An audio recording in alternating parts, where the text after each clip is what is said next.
And away we go. Greetings, everybody. How's it going?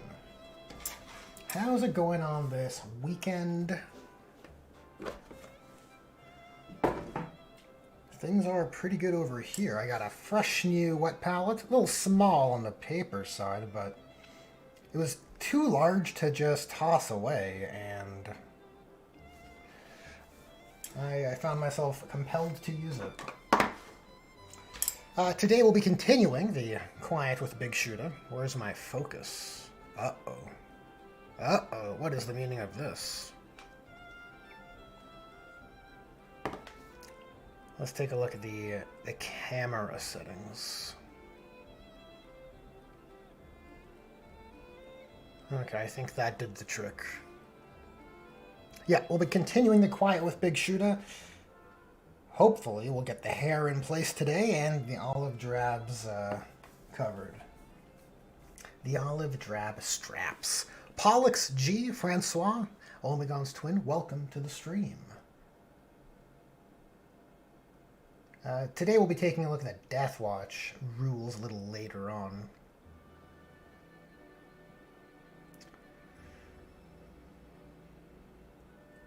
Oh wait, am I disconnected? No, it says, guess there's a hiccup on the YouTube Studio side. I'm just going to not look at it.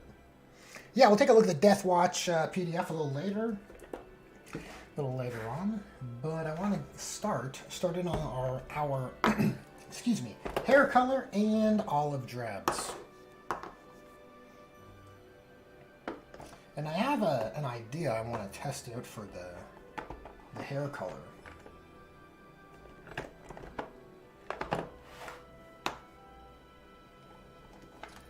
I think it'll work out well. It's a hypothesis I want to test. When I was painting I think Eldar Autarch, I think I cracked the hair painting code. So I use Screaming Skull, and I want Dryad Bark. I want a low saturation, fairly dark base color.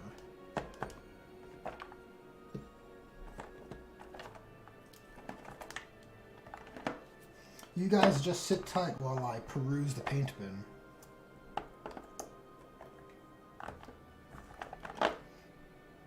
Now, the suspense is probably killing you.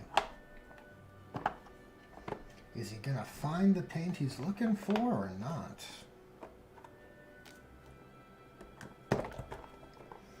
I think these colors are what I want to try out. I could go with Steel Legion, but I feel like it might be a bit too bright.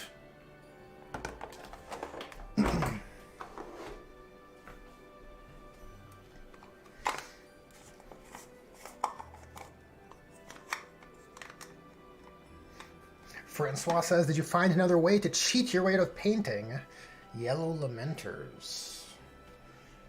Francois is asking the real questions.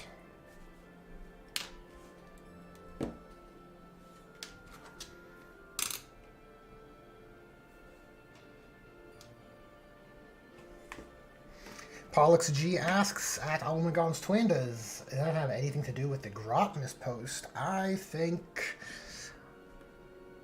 the Unbelievably Pleased, as said by Omegon's twin, has everything to do with the Grotness post, if I had to guess. Right, so, the method I'm thinking.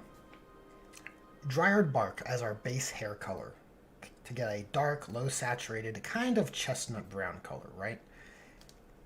Mournfang Brown can be blended into the Dryad Bark, which I think will yield a pretty good gradient. I think you want to get some volume across the hair, some dynamic sheen to it to make it more interesting, and just to create a better aesthetic. So I think I want to blend between these two, and then I think for the highlights we just jump right to something fairly stark. Maybe mixing it in to the Mournfang Brown a little bit. That is the experiment I want to try today. So we'll start with the Dryad Bark base coat first.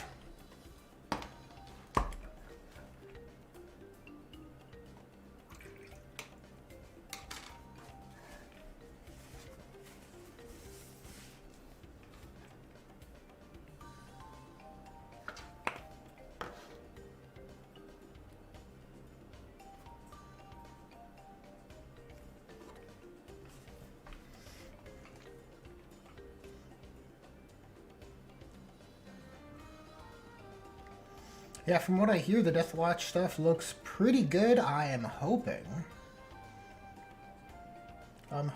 we'll get a similar treatment for the Word Bearers through a Chaos Space Marines detachment. If they fail to do that, I'll just have to laugh at this point. So, of course. Of course. Oh shoot, I nicked her ear. Oh well. That is the risk this late into the game.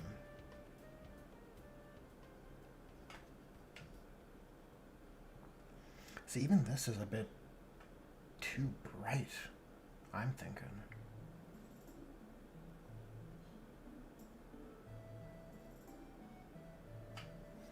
I also want to darken those metal spiky shoulder pads because I think they're a bit too bright.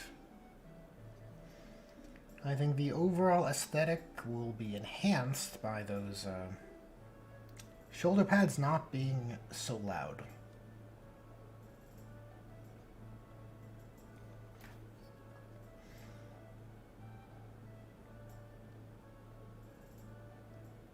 Yeah, so part of me wants to just darken this down a little bit more.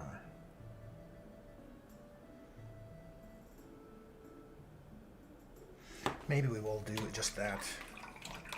Pollux G says GW still knows word bearers exist? Question mark? Yeah, oh, big sad. Big sad for the word bearers. The first heretics are just not that important, it seems. Who would have thought? Who would have thought? Their special shtick of possessed Chaos Space Marines gets stolen and given away to the the World Eaters, and they don't get a proper detachment either.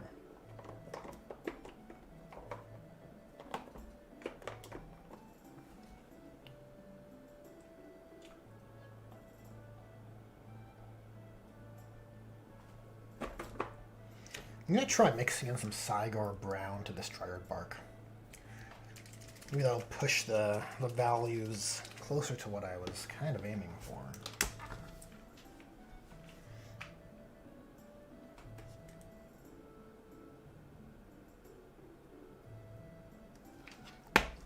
Francois says, I'm unbelievably pleased as well. I have a pupper napping in my lap. Oh, well, now you're stuck. Now you cannot move. Those are the rules. Those are the rules.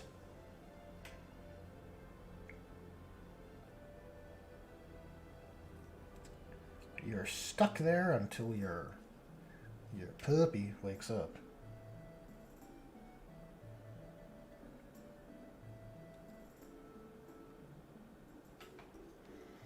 Yeah, still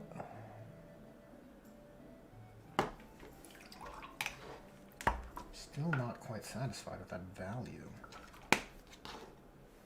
What if we just apply straight Corax or Cygor Brown?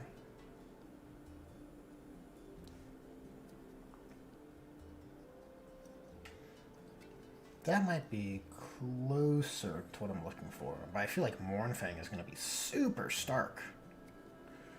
Super stark against this dark color. Might be too much, you know? Might be too intense. Francois says, "'Tis true. Can't paint, just hanging out."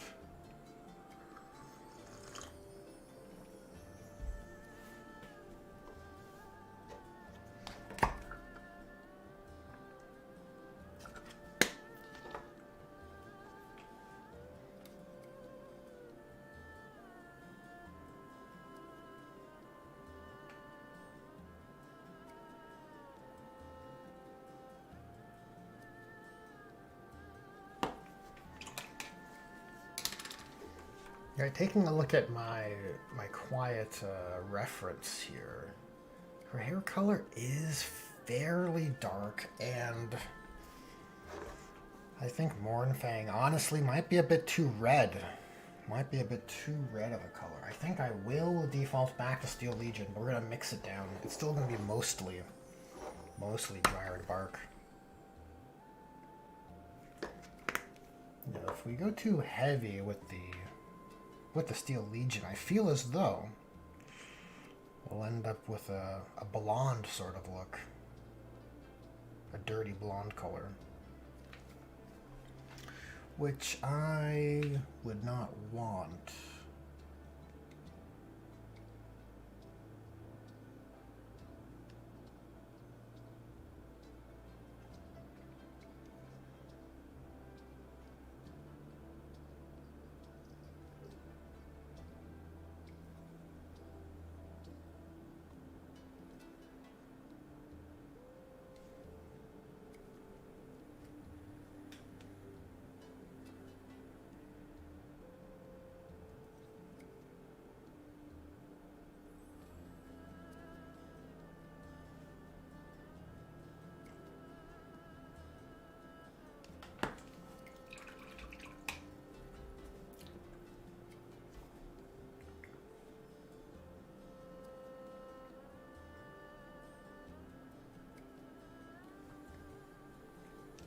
So I'm just gonna try and take the Cygor brown and blend it through to that Steel Legion mix.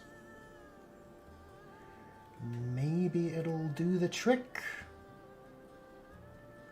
Look, we're experimenting. We're doing it live.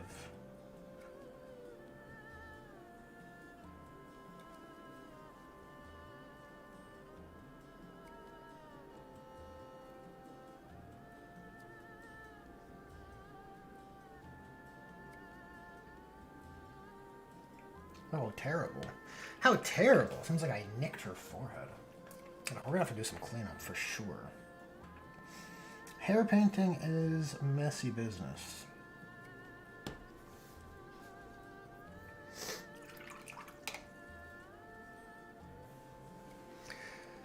Francois says, no pink hair for the strong, independent, orky boss babe. No. I want to try and keep it in line with the referenced character.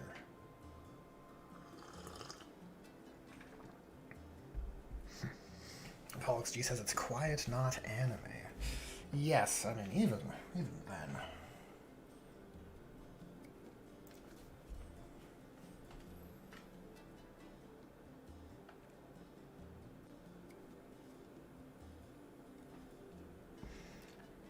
Pink is a bold hair color choice, I think. I also feel like it would just throw off the color scheme greatly.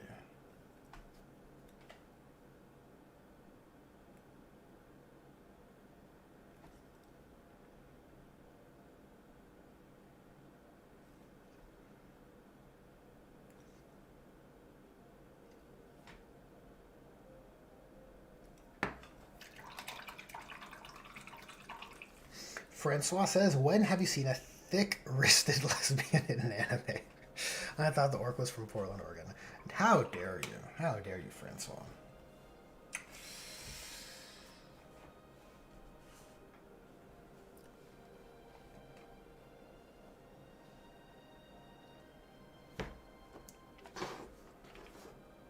Okay, we'll go with the Screaming Skull and see if...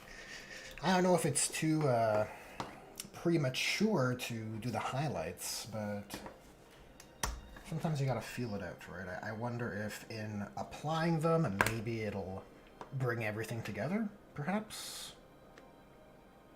It'll be 2 stages of highlights, a light, kind of off beige, or I guess it's a light brown, really.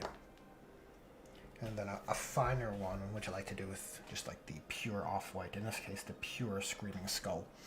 We'll see. We'll see what happens.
I don't love it, but it may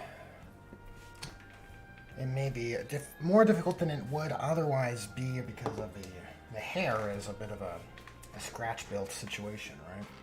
We don't have those smooth modeled hair strands that you get with like some of the Artel stuff. So it is making things a little harder than it would otherwise be, I think. Bit of a challenge.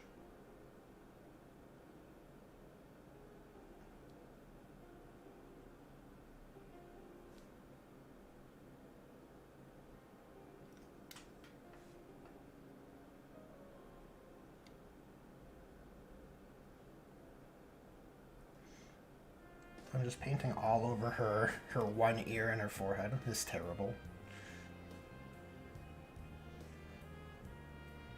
It's exactly what you want to be doing, right? Mullet Burner, welcome to the stream. It's a bit early for evening for myself, but a good evening to you.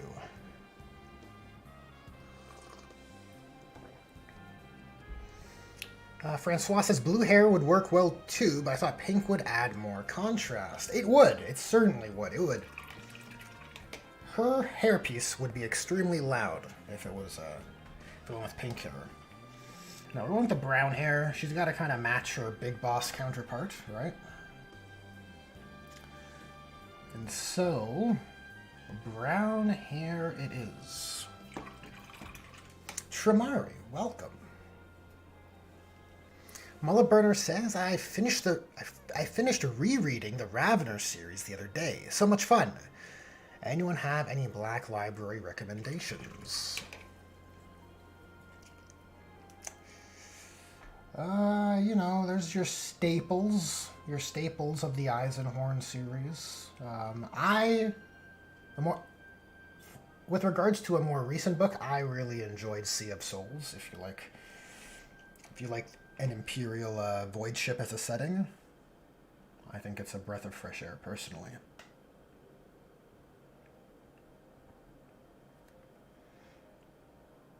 It's like the whole story takes place on one book in one location. Well, void ship's fucking massive, right? But I'm always kind of impressed. I'm always low-key impressed, guys, by stories that always have a fixed locale. I really feel like it forces the writer, you know? You don't get to just have, you know, scene change and then, like, refresh your novelty, right?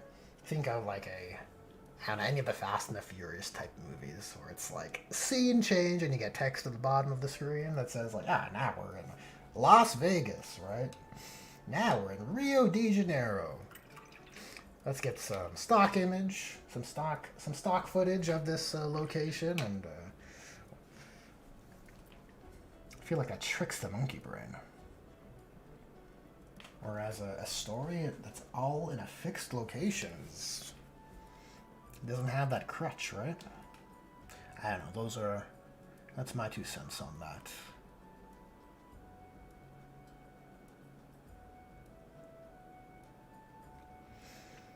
So we'll do another pass that ideally should be a thinner application with just the Screaming Skull.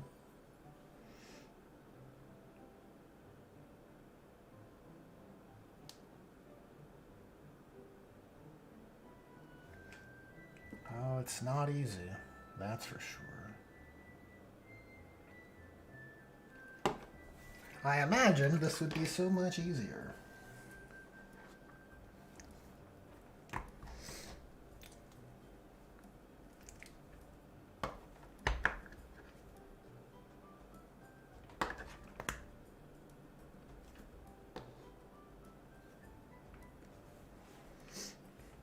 Tramari says kind of makes you think Wario is an orc. Maybe.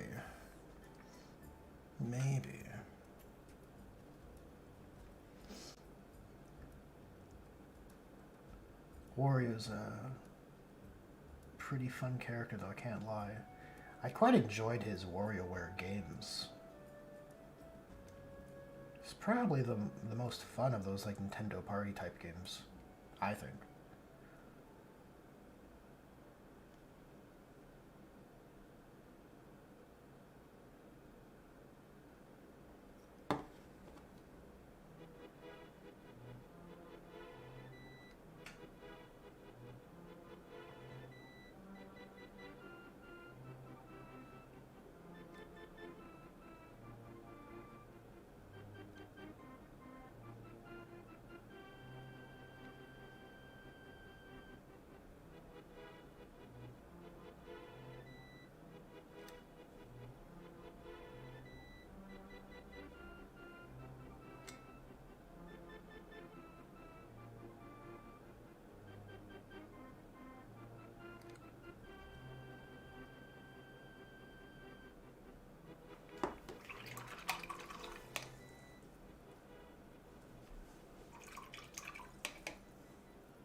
Francois's mullet, you should read about the Demon Julep vibe. Jesus. Yeah, you can go down that road if you like. Feels like GW doesn't want to. They want to ignore that publication.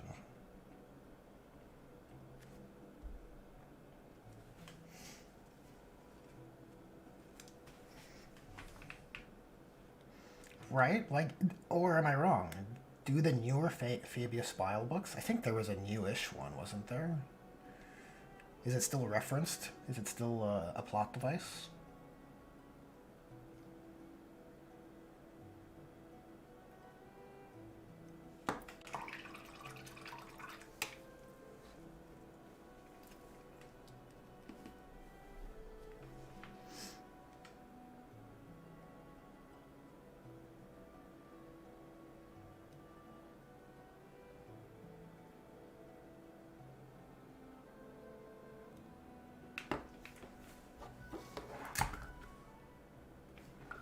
I'm gonna try working in some more Cygor brown, see if I can bump up the contrast a little bit.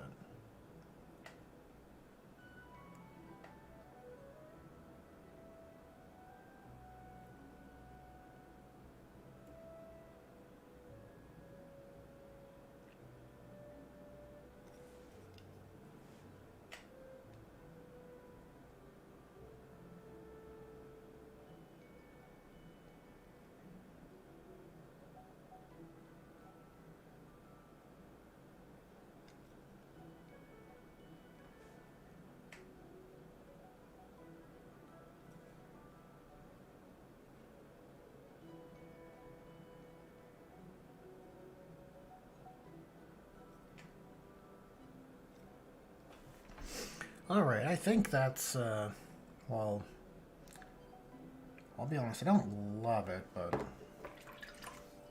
paint has been applied. We have to move on and circle back, you know, make another attempt at things later on, probably.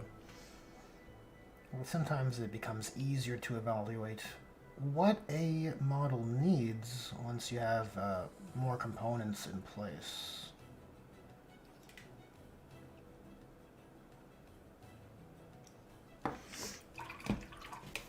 Also, again, maybe brown hair is just a little bit tougher in the same way black armor is tougher than high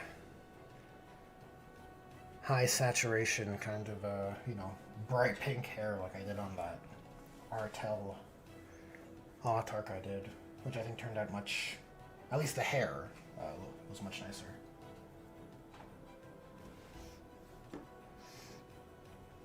Before moving on to the olive drab components, I need to clean up the the errors on her skin. Unfortunately. Unfortunately. So we need Sons of Horus. That should be all we need, actually. I don't think we'll need Incubi. I think between Sons of Horus and Auburn Camo, we're good. Matt Gaming, welcome to the stream. Matt Gaming says, hi, painting the mini of the month with my friends on our monthly crusade. It was a Skaven. Oh, Skaven's the model of the month, eh? Makes sense, I guess, with Skaven hide and all.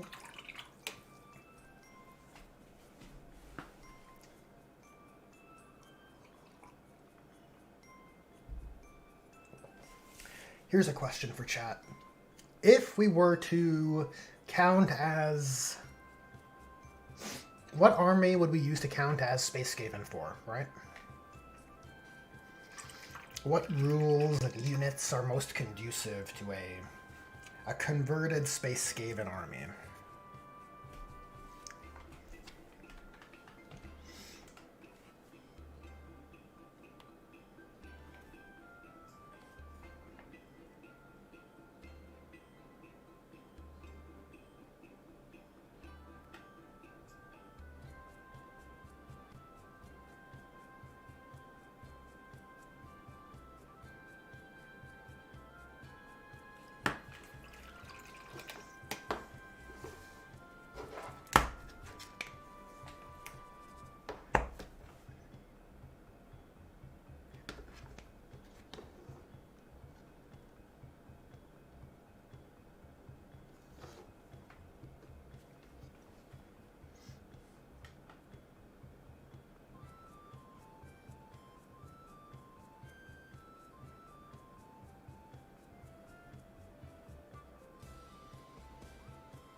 Misfit says, good evening. I would say Genestealer Cult off the top of my head. Francois says, GSC is Space Skaven in my opinion, but Votann would be funny.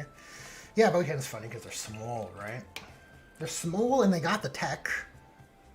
You know, Skaven aren't as hardy, but you can probably swing it as the, you know, their bestial anatomy. And maybe Chaos Taint a little bit. A little bit of Great Horned Rat resilience.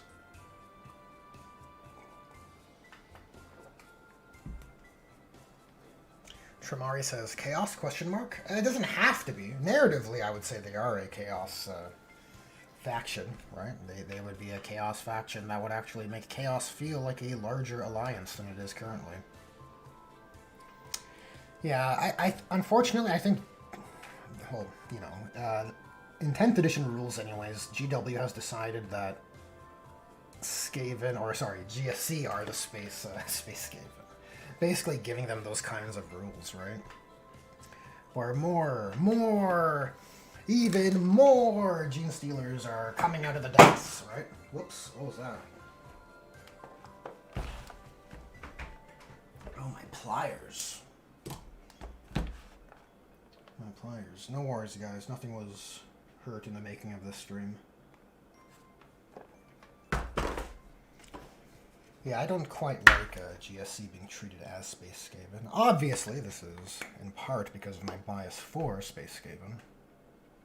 But I feel like GSC was just way better emblemized by their meticulous planning and coordination, right? I kind of like that that aspect a bit more than the Rats Underground vibe that 10th edition kind of gives them.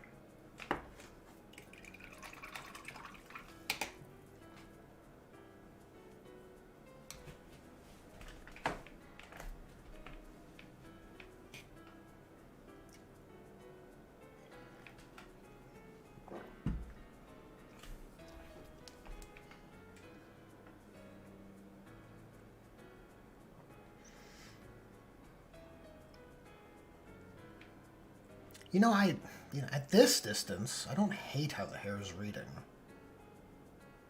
This angle in particular looks alright. Less good over on the side.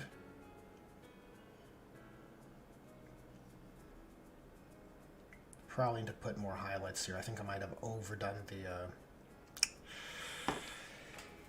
the dial back with the Cygor brown contrast. It's okay. It's okay. Look, we'll move on. We'll circle back. Flight of Icarus, welcome. Flight of Icarus says, weren't the Hrud initially set up to be the Space Skaven? Then the Xenology book came out and they became something different. That's an interesting... Maybe you're onto something there, Icarus. Maybe.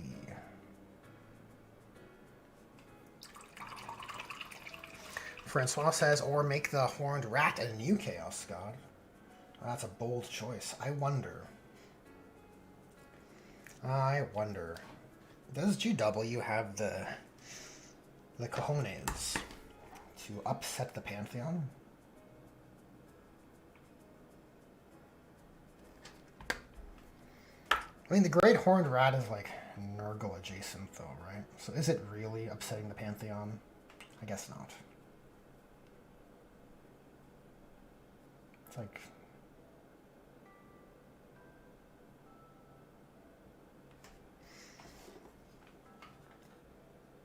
I don't know, you guys tell me. I feel like, because... And again, my lore point for fantasy is really just Vermintide, but I definitely got those Nurgle vibes. But you tell me if I'm just kind of correlating without proper reasoning there.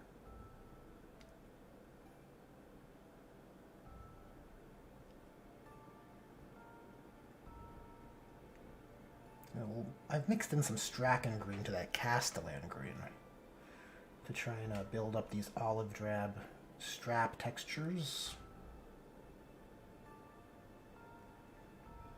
Trying to get a bit of value, a bit of a change of value. There's a annoying bit of sprue here, or flash, that wasn't cleaned off. I think it was initially 3 or 4 bullets, but I cut it down for 2 because I thought it looked better. Those are the 2 very special bullets.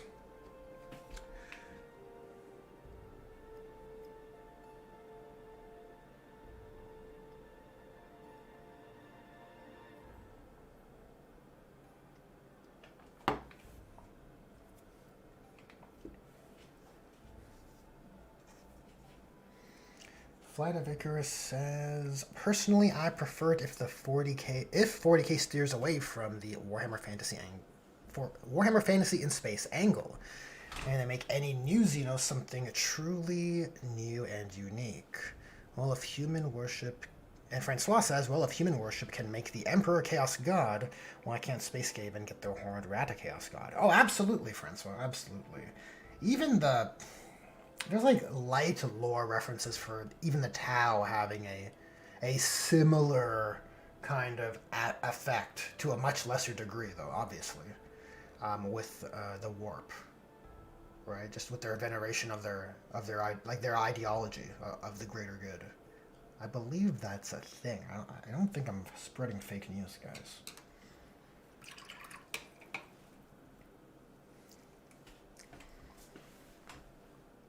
Yeah, it's like if anything has a bright enough soul, I guess you could say, and you have a collective belief, and there's enough people who believe in, you'll have an impact on the warp. That seems to be the way of things.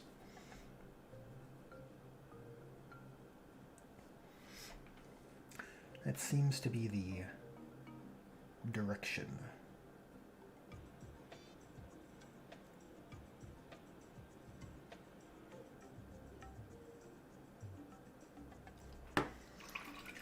Well, before we go on, I'm going to paint those bullets. There's no other... Yeah, there's some in the magazine too, so I'll paint those.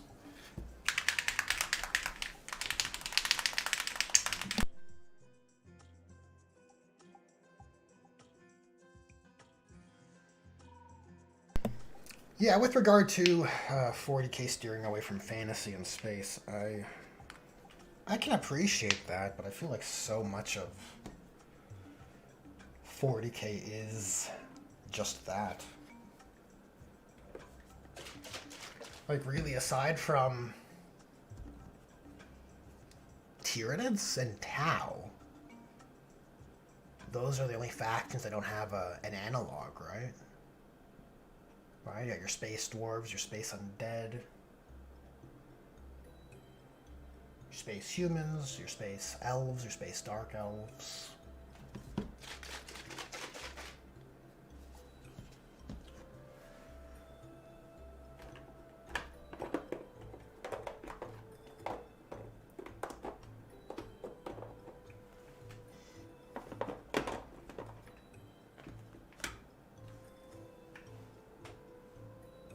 It would be a bold move, but I would, you know, speaking to your idea there, Icarus, it'd be very bold of GW, but I would be very intrigued to see the timeline where the Tao's rising empire was fleshed out to afford all of that, where, you know, your Kroot, your Vespid, your Fungus people, right?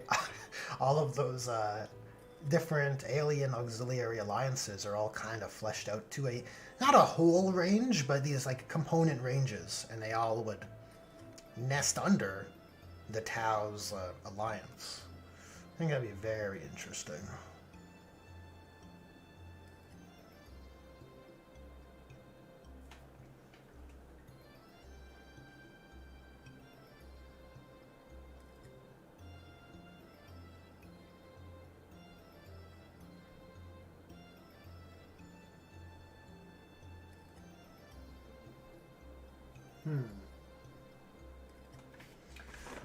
Where is my Retributor? Did I... No, it's here.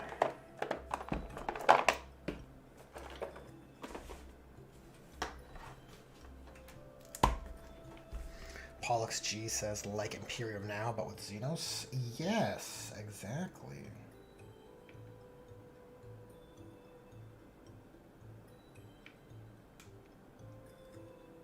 Exactly. Like, I like how cleaner the faction distribution is in Age of Sigmar, if I'm honest. I like how there's...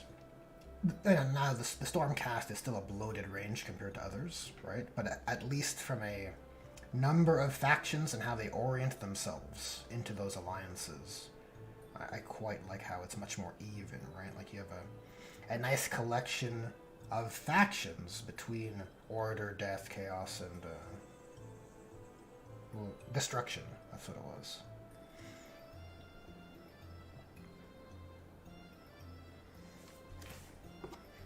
Right, like 40k has Imperium, Chaos, and then really it's just... And I even hesitate to like is Eldar really an alliance in that same sense if it's just Dark Eldar and Eldar, right? Is the Hive Mind an alliance if it's just Tyranids and Insular cults? Not exactly. But it's like what I said, it's a Age of Sigmar, because I think it was born out of a reset. It was able to like set itself up a bit cleaner with regards to its faction distribution. 40k unfortunately has a lot of baggage.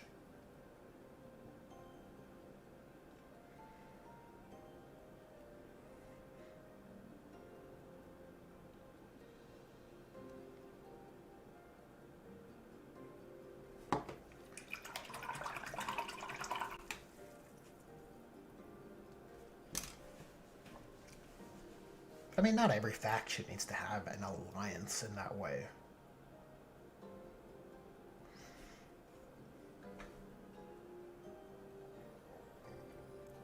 It's purely a preference. I kind of prefer the neat categories of all those armies.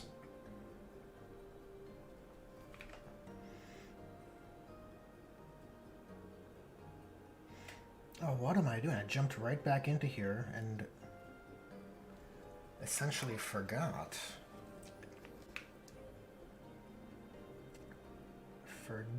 about those bullets in the magazine there.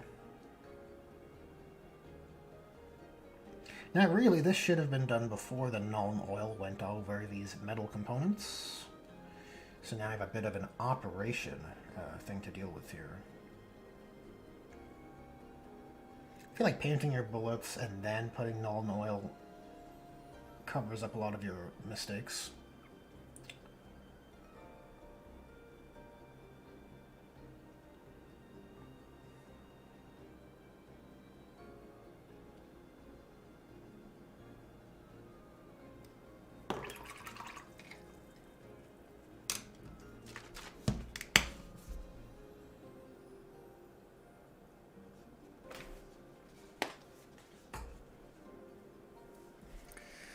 Pollux G says, isn't Vastor considered to be a lesser Chaos God already?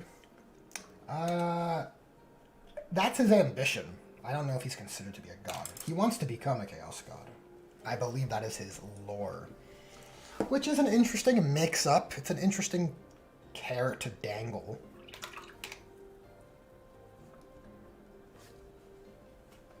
I feel like once you have a model out there, you can't make him a Chaos God, because then what does that model become, right? So it's just, yeah, it's his ambition. It's like in his character sheet, right? Which is fine, you know, it's not a critique, just an observation. Though, on the topic of Vashtor, I don't know how you guys feel about this, but I feel like the Word Bearers should absolutely hate Vashtor. Right? Like, I don't think the religious zealots of the Chaos Space Marines would be all too welcoming of this guy coming to upset their their religious pantheon. So get out of here! Get this dude out of here! He's a heretic. He's not down with the sickness. He's trying to upset everything. The balance. He's trying to upset the balance. I feel like if you play Word Bearers, you shouldn't like Vashtor. Now, I don't know if GW has stated this. Maybe there's a paragraph in the new Chaos Space Marines Codex, right? But I stopped buying codexes out of, what's the word? Protest? Boycott? Whatever? Yeah. So I don't know. I don't know if there's any lore bits in there. Tramari says, a powerful demon, yes, but he's more of an Eldritch Arms dealer for the main four. Yeah, he's a master of the Soul Forges or whatever. It's a nice character to have, especially if you have a Dark Mechanicum range or a whole demon engine lane for Chaos Space Marine. So the problem with Vashtor, though, he just doesn't feel like a Chaos Space Marine. He doesn't fit, right? It's like I said earlier this week, the Chaos Space Marines Codex feels like an island of misfit toys. A whole bunch of weird shit that doesn't really have a book. It doesn't have a book proper.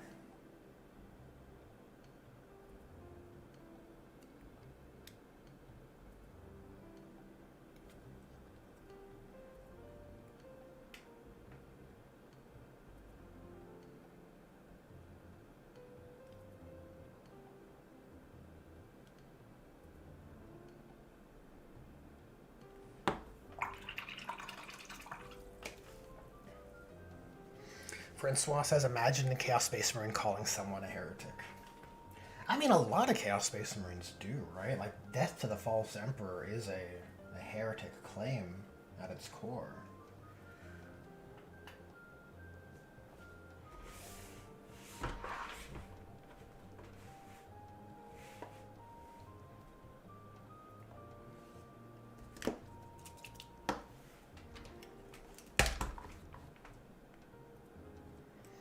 Tramari says, okay, Vashtor versus Word Bearers could make sense.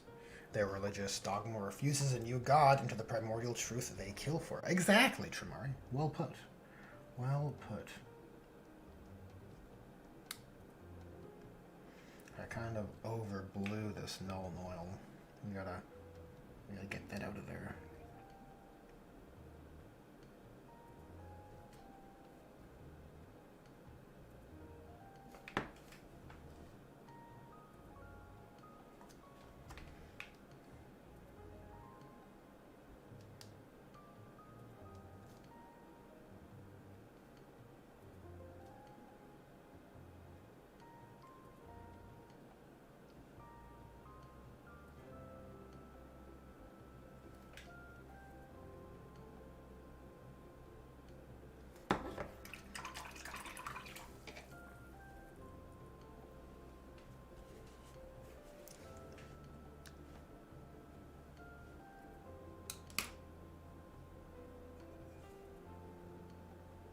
Flight of Icarus says, oh, for sure, I'm betting it's complete blasphemy to the Word Bearers what Vashtor's trying to do. Yeah, exactly, right?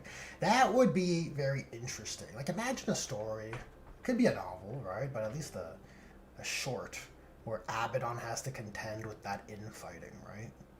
Where you have one of his oldest allies, the Word Bearers, like that. There's like some political intrigue there, right? Abaddon wants to leverage Vashtor's, assets, and he has to contend with like the word bearers refusing. I don't know. It's that's interesting to me. I wouldn't want like a fight. I hate civil wars. On either side. On either side. You can have a small scuffle. You can have a little fight, a little battle, but nothing world shattering.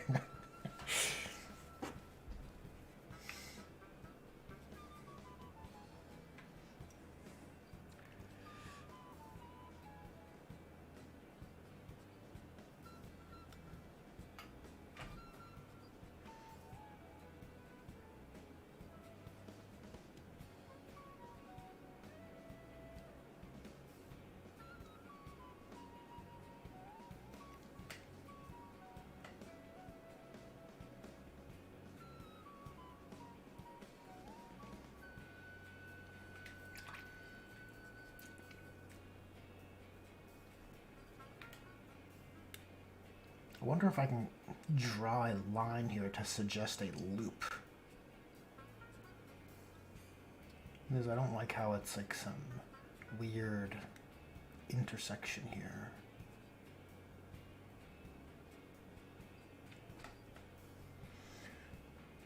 It doesn't really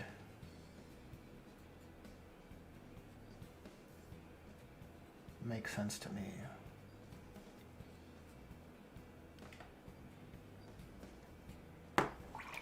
We have a buckle on the back of her thigh too. Good thing I got that metal color here. See, I knew I poured out all that extra for a reason.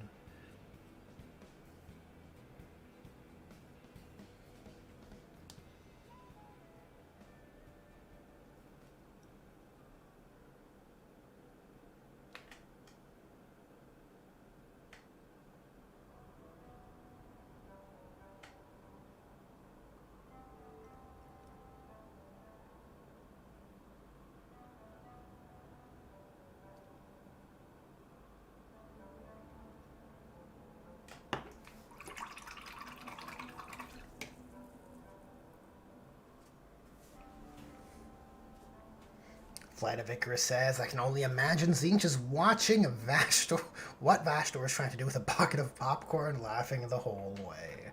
Yeah, probably. Probably.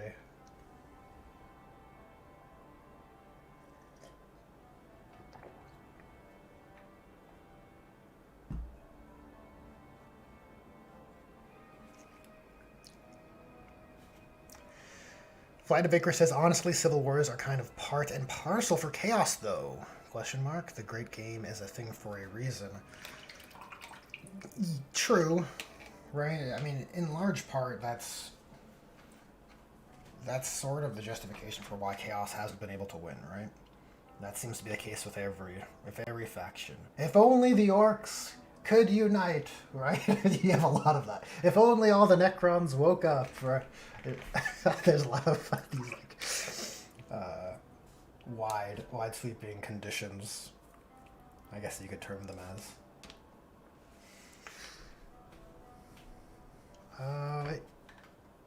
Yes, so I guess I mean, there obviously chaos should have more infighting. It's more appropriate for chaos to have infighting rather than the Imperium, right? I guess if I were to clarify my point from earlier, I don't like civil wars with regards to like... It's especially, to me, especially distasteful with regards to the Imperium, right? Yeah, like these fan fiction, these Reddit threads, right? It's like, oh, if only... Could you imagine if the Lion came back and started a civil war with Guilliman, right? It really put him in his place. There's a lot of my dad's stronger than your dad energy, right? In those threads, but...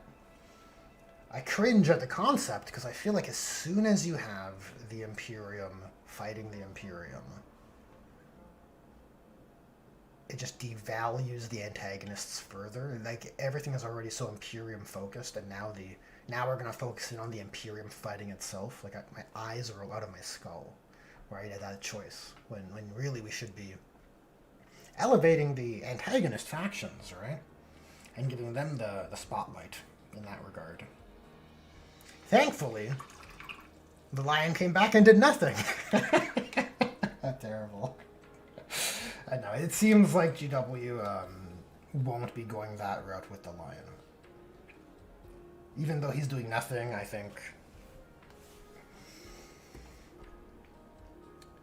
I don't think they're going to go that route, thankfully. I think it's cringe. Mondo cringe. Though at the end of Dark Imperium, Guy Haley spent a little bit of effort to dangle those keys. The keys of Imperium Secundus coming to light. Which I think is... at the time, I was thinking of making a video on that idea, but I think that's still a cringe concept. I think that gets put to rest very quickly.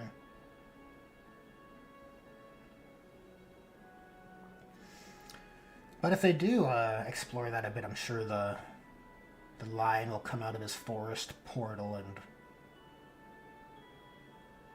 get Gilliman out of the hot seat.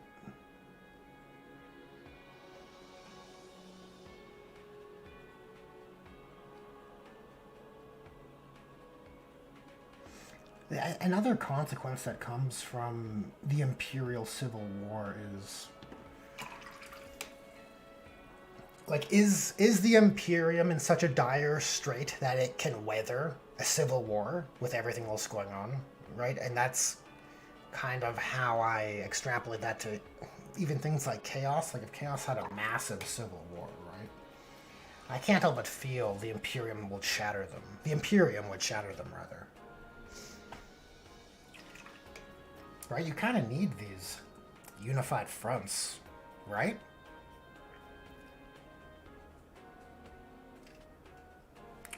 I don't know. Those are my thoughts. If you enjoyed this video, don't forget to like and subscribe.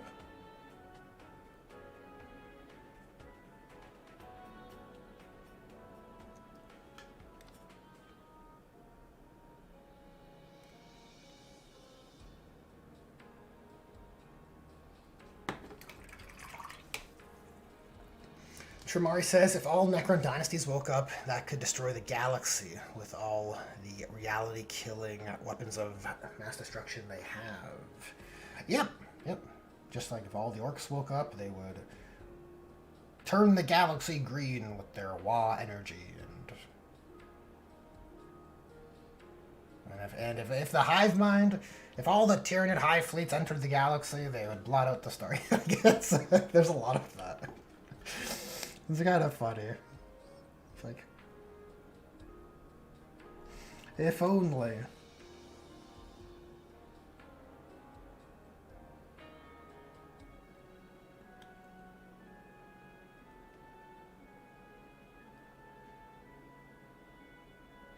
If only Chaos could unite under one banner, they would destroy the Imperium.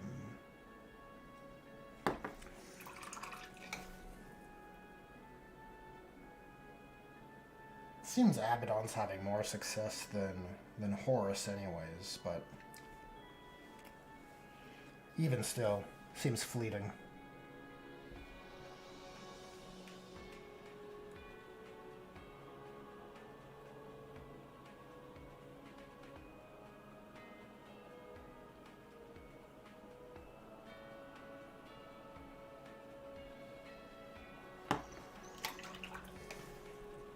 You know what? Time has been slipping away. Let's take a look at those Death Watch rules.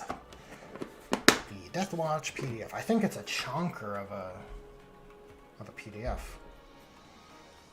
Look, it's multiple pages. Wow. Oh my god. Okay, I don't know if we can go through all of this, guys. We'll be here all day.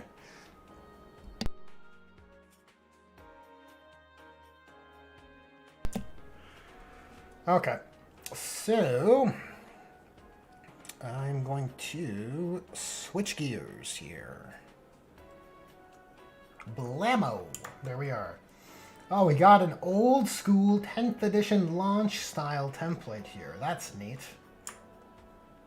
Look, they took a little bit of extra effort. Okay, Deathwatch Army Rule. Army Rule. And Detachment Rule. Wow! Look at this. Look at this decision. How interesting already, that distinction. Not what I expected. No oaths of moment? Crazy. Okay.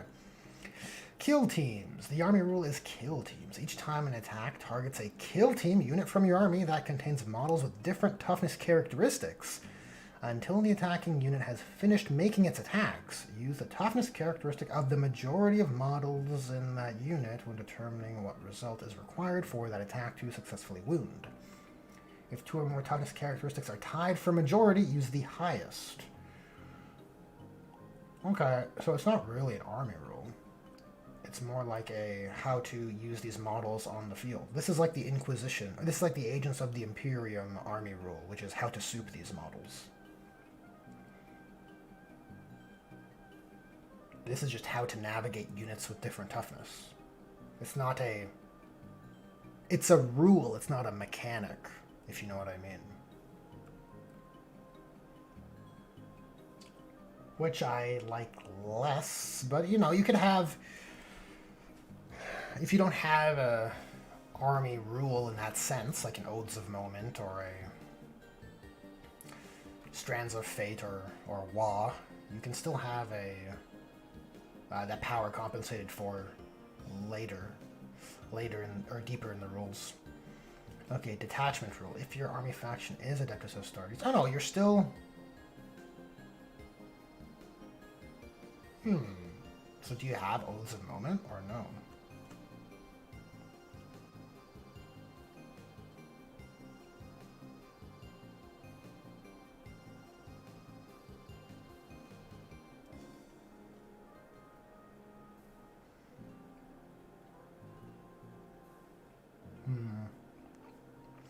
I'm a little unclear on that. Sean says, welcome to the stream, Sean. Army rule is still Oaths of Moment. Okay. So you have Oaths of Moment, and then you have kill teams, but no... I feel like we should have labeled it here. In any case, we have restrictions. Your army can include Adeptus Astartes Deathwatch units, but cannot include any Adeptus Astartes units. Very interesting. Drawn from any other chapter. Oh. Okay. Less interesting. With the exception of Kill Team Cassius. See Legends. Oh wow, look. Look at that. They included them. Your army cannot include any Agents of the Imperium Deathwatch units. Oh, okay, I guess because those units are probably in here. Your army cannot include any of the following units: Assault Squad with Jump Packs, Attack Bike, Devastator Squad. Okay, so this is your firstborn unit selections, which is fine, I guess. Personally, I like to see Deathwatch with only mixed kill team units that are highly customizable, but I guess this is what where they've chosen to draw the line. Mission detachments, or sorry, mission tactics. I see Sean's comment there. It's a detachment. Okay, so if this is a detachment, you still have an army rule in your detachment rule. You have an army that's just that distinction threw me off, but I appreciate the clarification there, Sean. I appreciate that. They could have put the rules on how to manage units with multiple toughness here. Look at all this space. You know, do a little copy-paste. It's not too hard. Okay, let's look at the new tactics. At the start of your command phase, you can select one of the mission tactics listed below until the start of your next command phase. That mission tactic is active and applies all its effects to all units from your army with this ability. Each mission tactic can only be selected once per phase, so it's a doctrine Synaptic Nexus, style, template, rule. It's like what they had before, right? The same kind of structure. Same kind of structure. Flight of Icarus says, Scout squads are a notable restriction, but it makes sense for the Death Watch. Why have any scouts when you're drawing Marines direct from the chapters? It's true. The Death Watch are all supposed to be warriors of like a certain degree of proficiency, like they're veterans, right?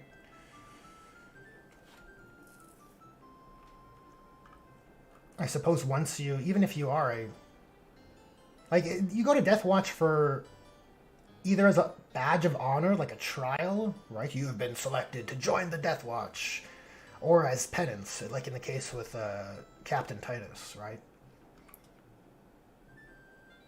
I don't think a scout would ever end up going to the Death Watch, right? Like, you'd probably just get reprimanded if you're a neophyte. If you did something bad. You'd probably just get nuked. Okay, Fury Tactics. While this mission tactic is active, you have sustained hits 1, malleus, lethal hits, and precision. Okay, so same. Look, so they've taken a second attempt at the initial index detachment, which isn't bad. I think that's fine, right? There are some interesting bones there. Okay, Stratagems. Armor of Contempt. I'm assuming this is unchanged. They kept the name the same, so why would it be different? Adaptive Tactics. Your kill in your command phase, select up to 2 kill team units from your army other than Adeptus Astartes units, or 1. So it's pick 2 kill teams or 1 Adeptus Astartes unit. I think that restriction was how it was in the original detachment. Effect for each unit targeted. Select Fear Tactics, Malleus, or Purgatus Tactics until the start of your next command phase. So it's your adaptive switcheroo for your mechanical toolkit. And then you have your rounds. Your rounds. 1 kill team. They're all shooting, as you would expect from Dragonfire. Okay. That's always in your shooting phase. No any phase for things like Overwatch or reactive shooting or... Okay.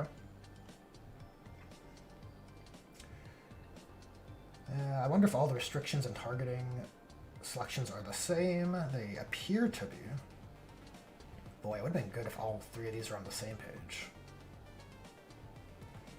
Okay, until the end of the phase, ranged weapons, excluding devastating wounds weapons, gain anti-infantry 2+ and anti-monster 5+. How about that? That's not something you see often, the anti-monster.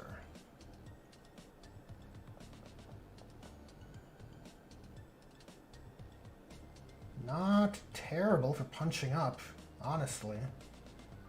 You have lots of high-volume weapons. Anti-Monster 5+ can carry. And you have restrictions for not doubling up on... You can't load multiple bolts at the same time, guys. Interesting that it's not bolt weapons. Look, I know restricting it to bolt weapons is very severe, but I just say make those bolt weapons stronger. Make the perks ridiculous. Make it work. Yeah, all of them have the same restriction. Okay, so Kraken rounds, we're looking at increasing AP. Increasing AP by 1. Yikes, I don't like that. I mean, it's good. It's very good. I don't like it out of fear. Out of fear.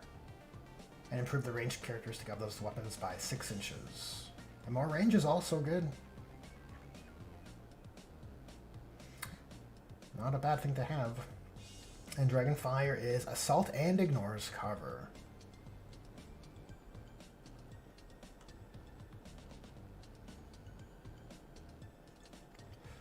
And the last stratagem, your reactive stratagem for the detachment, is fight phase. End of your opponent's fight phase, up to 2 kill teams from your army, or 1 other Adeptus Astartes infantry unit from your army, if they are not within engage range, and none of those units can be within engagement range. Remove them from... it's your uppy-downy. It's your remove and set them back up.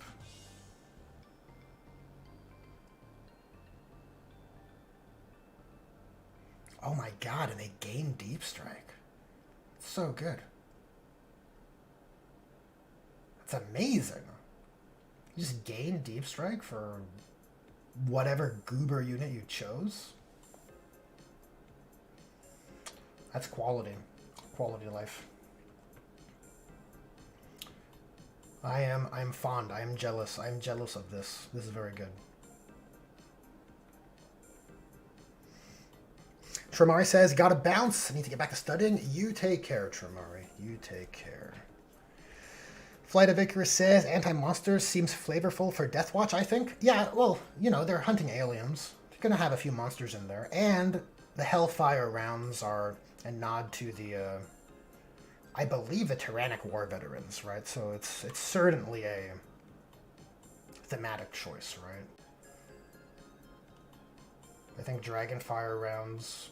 I can't remember if it actually is related to salamanders or not, but I'm pretty positive the Hellfire rounds were in relation to Tyrannic War veterans, I think. That might be fake news, though. Someone should fact check that.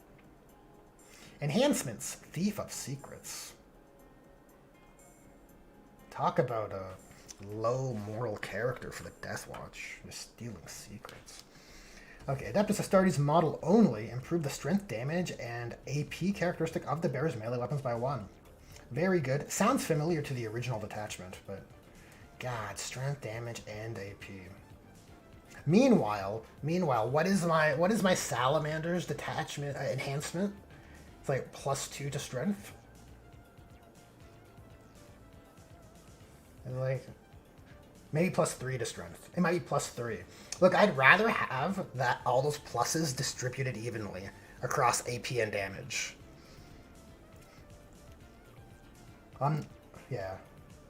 Look, my bias is showing. My emotions. My emotions are exposed for all to see. At the end of the fight phase, one or more models were destroyed as a result of a melee attack made by the bearer this phase until the end of the battle. Oh my god. And it's, you improve the strength, you improve those same characteristics by 2 instead. At the end of the phase, if one or more enemy models, oh my god, it's like it's not even hard.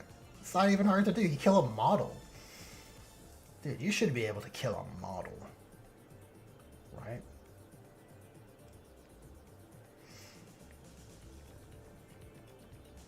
You already have +1 damage and AP. Crazy. Crazy. Yeah, this is cool. I feel like it's more or less the same from the original enhancement, though. It seems familiar to me. Osseous Key. It's a very thematic enhancement choice. Watchmaster or Tech Marine. Nice inclusion there. At the start of your opponent's shooting phase, select one enemy vehicle unit, excluding Titanic, within 12 inches and visible to the bearer. That unit must take a leadership test, and if it's passed until the end of the phase, each time a model in that unit makes an attack, subtract 1 from the hit roll. If it's failed, they cannot shoot. Ah, the Disco Lord. The Disco Lord. Look, it's actually... it doesn't make the Disco Lord worth. When I was playing Word Bearers, it was a bit of a meme that I would keep taking the Disco Lord, because it was largely considered to be doo-doo butter. But... that ability of the Disco Lord did come in pretty clutch in a few games, right? Just throwing him out there. And then, yeah, take a test. Oh, now your worst ballistic skill. Oh, now you can't shoot. And it's like, my opponent was definitely grinding their teeth. Because it is a severe restriction. And if it's on a small infantry model, it's kind of easier to put out there. Bury it inside of a hard-to-shift unit.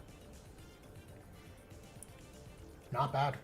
Okay, Beacon Angelus. Oh god, oh god. What have I done? What have I done? Where are we? Okay, here. Beacon Angelus. Adeptus Astartes model. Only models in the Bears unit have Deep Strike. In addition, you can target... oh, I love it! Love that design space. Rapid ingress for free and gain Deep Strike. Sweet. Yeah. Simple. Super simple. Good value. Rapid ingress is a great stratagem. One of the better changes in 10th edition. I've always said that. And you'd get for 0 CP. Super cool. And Tome of Ectocleides. Watchmaster or Captain, once per battle after you select your Oath of Moment. Oh yeah, so yeah, definitely have an Oath of Moment. The bearer can use this enhancement. If it does, select an enemy unit to be an Oath of Moment target. Oh, double oaths. Yeah, this feels familiar to the original Detachment.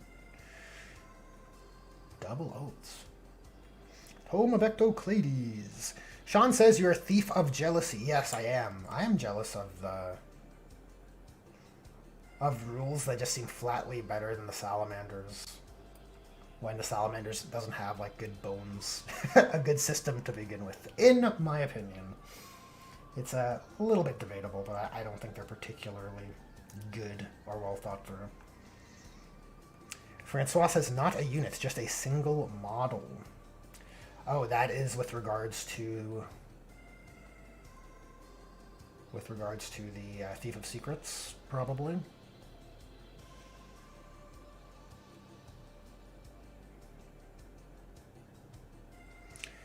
Flightbreaker says, oh, don't the Dark Angels have something similar like this? The Beacon Angelus, I mean. They might. I have the tab open here. We can take a quick looky-loo. It's probably the Fulgus Magna is maybe what you're thinking of. Once per battle, at the end of the opponent's turn, you get to uppy downy. Yeah, but you don't get Deep Strike for wait, is that the stratagem, or am I mixing things up? No, you don't get Rapid Ingress for free. That's what you don't get.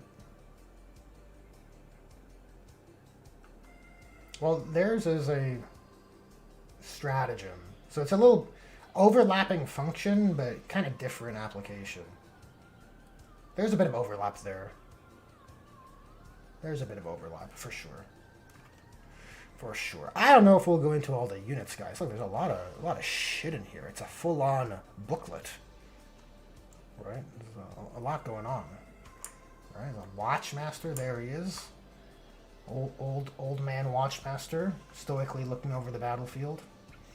I don't know if there's any spicy changes that are, like...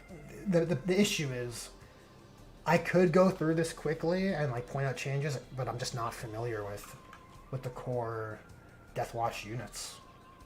I don't know what the points of contrast would be, if there's anything noteworthy, unfortunately. Unfortunately. We can just browse what's here. Is there any bookmarks in this PDF? Oh wow, they put bookmarks in. You know, they're terribly labeled, but you have your bookmarks. Oh. Never mind. It's not that useful after all. Okay. I take back everything I said. Strike it from the record.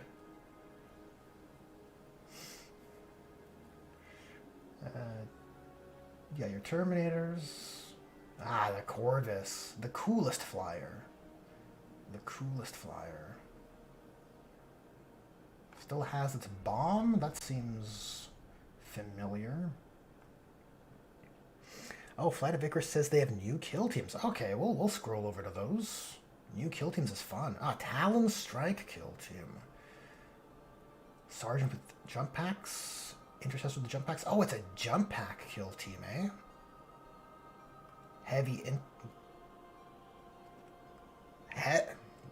Do my eyes deceive me? Heavy intercessors with jump packs? That's not... Oh. Oh, it's Inceptors. That's a weird way to to phrase it. Okay. Yeah, I guess you can call them heavy intercessors with jump packs.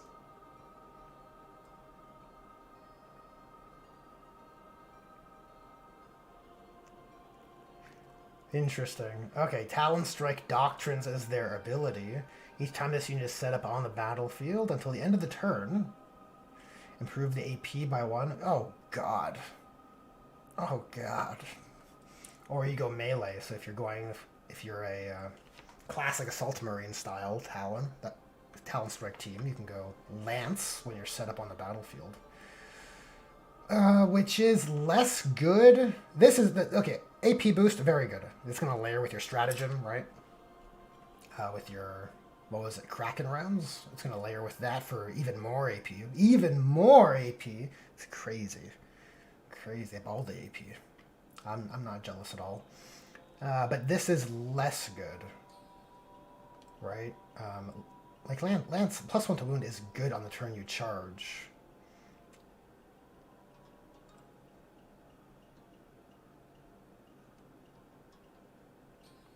This is weird. Each time this unit is set up on the battlefield until the end of the turn. So yeah, you can't rapid ingress and do a reliable charge, because then you'll lose Lance. You have to deep strike and charge, which sucks balls. I hate deep strike and charging. I don't recommend it. Feels bad. Feels bad. It feels like you're desperate, and now you have to roll high. Sean says Deathwatch Termies aren't new, but they sure are improved. Oh, what in particular? Maybe I'll scroll back up and take a look-see. Francois says there's really no changes. They just said the original Deathwatch 10th edition index is still a legitimate index, undoing the Imperial Agents changes to Deathwatch. Well, I could have done that, like, the day after the blowback. There's some changes here, though. Talon Strike is... I think it's new. It doesn't sound familiar. I'm really wearing my Deathwatch unfamiliarity on my sleeve here. Fortis kill team. Yeah, this is your standard kill team. This was there before. Fortis doctrines. Each time a model in this unit makes an attack that targets a unit below its starting strength. Lame ability. I hate this design space. It's bad. I think it's bad game design, honestly. This isn't a kill team or one-page rules where you have like a rapid back and forth of decision making.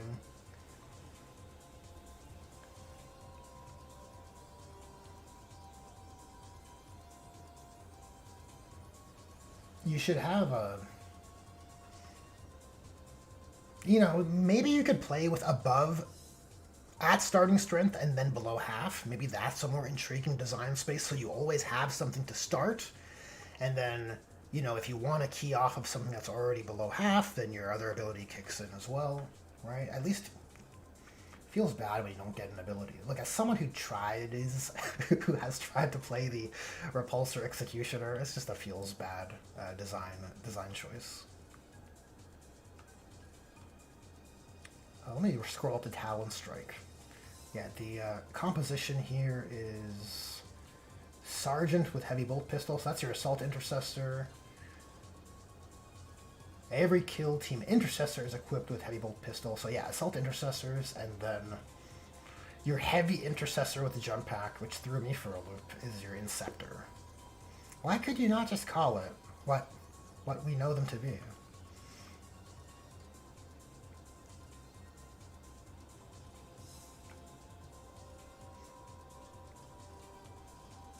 Okay, because when you phrase it like Heavy Intercessor with Jump Pack, it sounds to me like you're talking about 3rd edition Kit Bash incentivizing custom units or custom models, right? It sounds like you're going to get a Jump Pack Heavy Intercessor with a Heavy Bolt Rifle. Indomitor kill team, this is your Gravis without Jump Packs. This is where Inceptors used to be, right? All the Gravis stuff used to be together. Your Heavy Intercessors, and with Power Fists or with Melter. Yeah, your Eradicators and your Aggressors are all boots on the ground, sticking together. Probably makes more sense to keep them separate from the Inceptors, all things considered. Keep Jump Packs with Jump Packs. What about Suppressors? Can they go with those guys? I don't think so. I feel like Suppressors are going to get fucking axed from the game. Indomitor Doctrines, closest. Each time this unit makes a ranged attack against targets that... ranged attack. Makes a ranged attack that targets the closest eligible target, or makes a melee attack in a turn in which it's charged, improve the strength characteristic by 2. Wow. Yeah, that's real good. That's real good for your Meltaguns. If you're attacking the closest. See, closest eligible. Closest eligible, you'll have +2 strength on your Melta rifles, going to strength 11. See, that effectively gives the Deathwatch Indomitor kill team with Melta rifles the same performance as Salamanders, Eradicators, with the stratagem +1 to wound. However, the Salamanders have to target the closest enemy within 6 inches, which is so much, so much worse. Oh boy. And it costs a CP. Jeez. I'm just gonna move on. Spectrus. Spectrus is my favorite. The special ops kill team.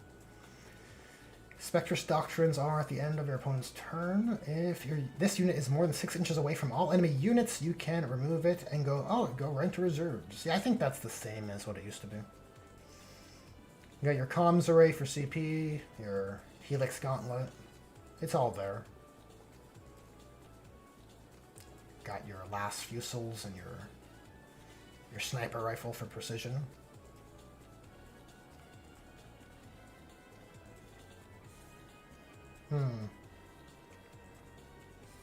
You know, with that assassination tactic, the purgation tactic, I think it's called, a last fusel being a sniper rifle with precision is spooky. The D6 damage isn't great though, but still good. Still scary. Oh, that's it. So this is your units, all your Deathwatch units covered. So what was the Terminator changes? Let's take a look at those. Because they were the boogeymen before, right? The reroll charge rolls for this unit. That sounds like the normal Assault Terminator ability. Oh, and they apply a battle shock test.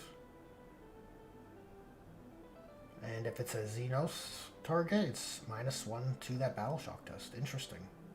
It's a little something. A little something to apply the pressure. Sean says, gotta run. Check your DM. Oh, what is this? What is this?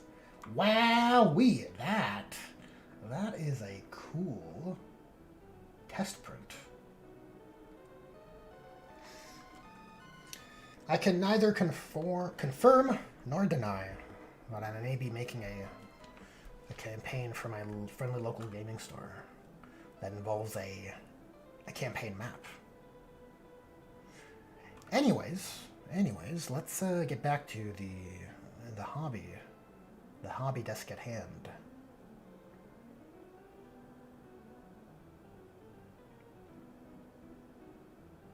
Sean says the Eradicators lose their full rerolls though. That's significant. That is a huge ability to lose. Sean is not wrong. He knows his Deathwatch. Let us close the PDF view.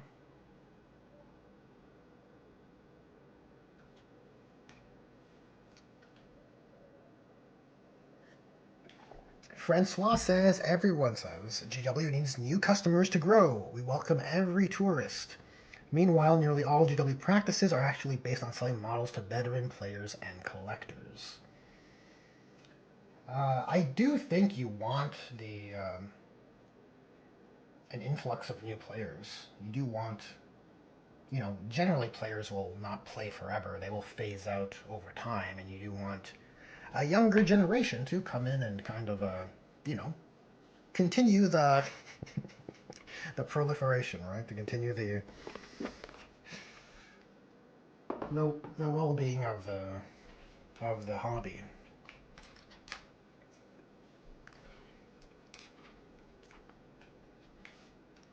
But yeah, if you just cater to the long-term collectors, the newbies, the young bloods, right? They're gonna be excited too.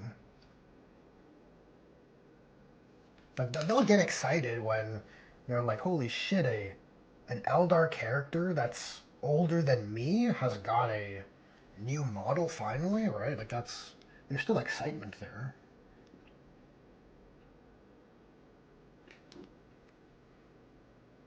I don't think you have to cater to new people as if they're different.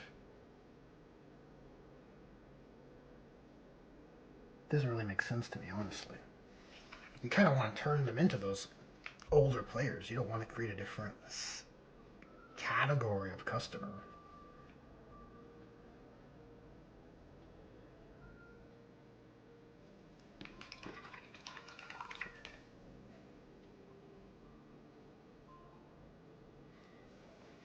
Flight of Icarus says, I love how much a Spectrus kill team overlaps with the actual Phobos strike team kill team rules. I can essentially just translate it right over. Well, minus the eliminators.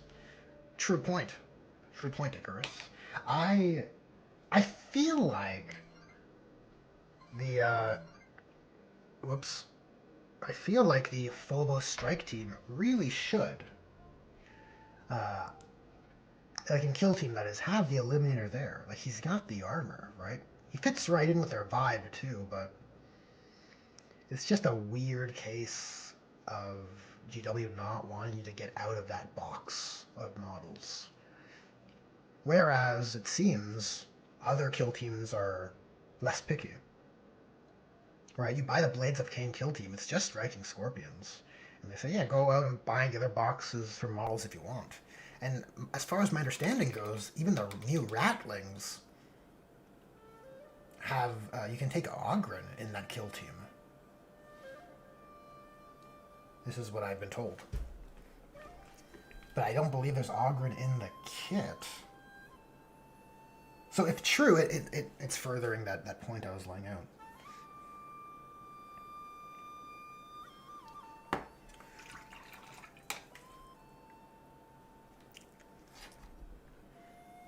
You know what? I squandered my metal color, guys. I squandered it. I let it dry up, and now I need more. What a sorry state of affairs this is.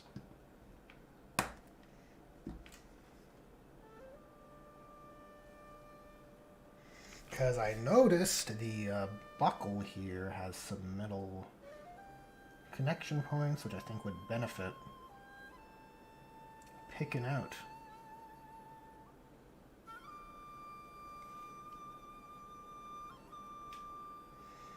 I think it would benefit, help with the readability.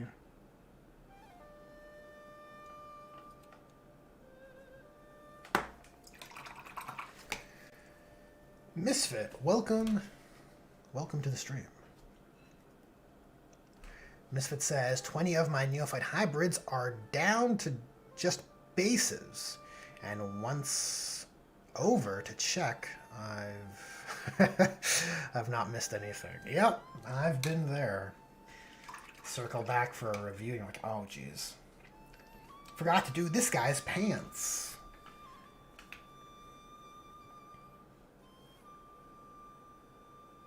I think I'll have that problem when I tackle my Genestealer Cults kill team as well. So many accessories on those cultists. Some might say too many accessories.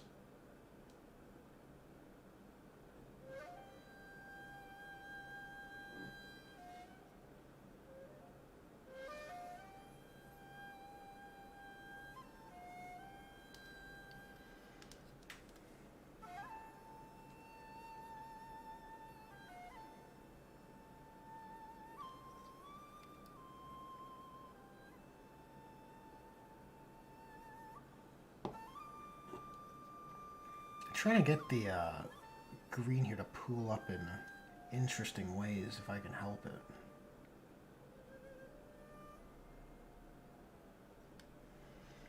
And I think if we get the wash to do the same, we'll get some interesting variance in the end result.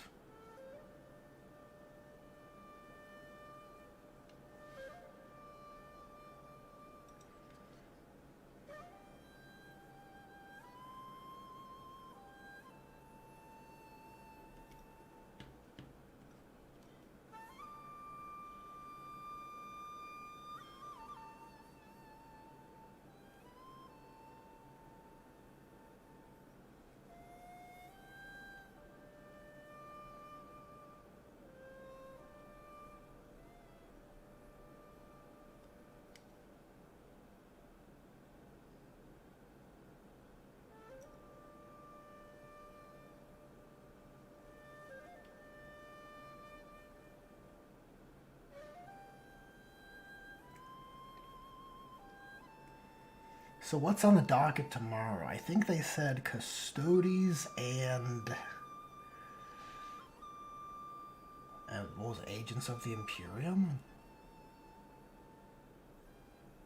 Which I'm not particularly enthused by. But they probably both need some attention. If memory serves, they're kind of bad. People, I think, are largely dissatisfied with them.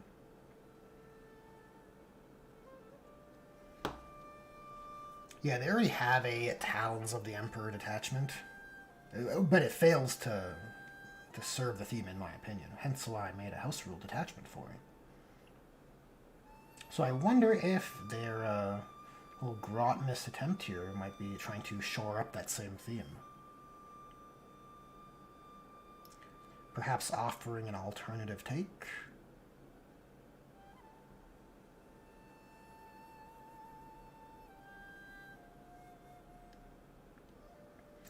Could be very interesting.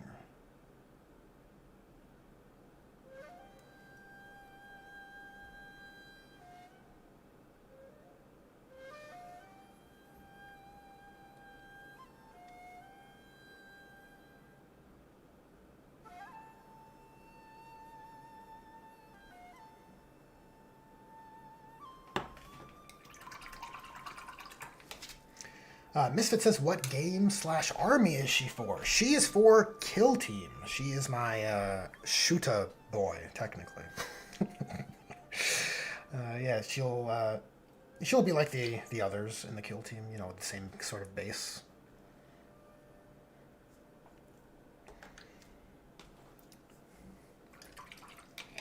I guess you'd have to... You couldn't say she's in charge of the Kill Team, because the Knob's in charge, but... I guess you could say she has a second in command, right? Big Boss sends Quiet off on the Kill Team as well.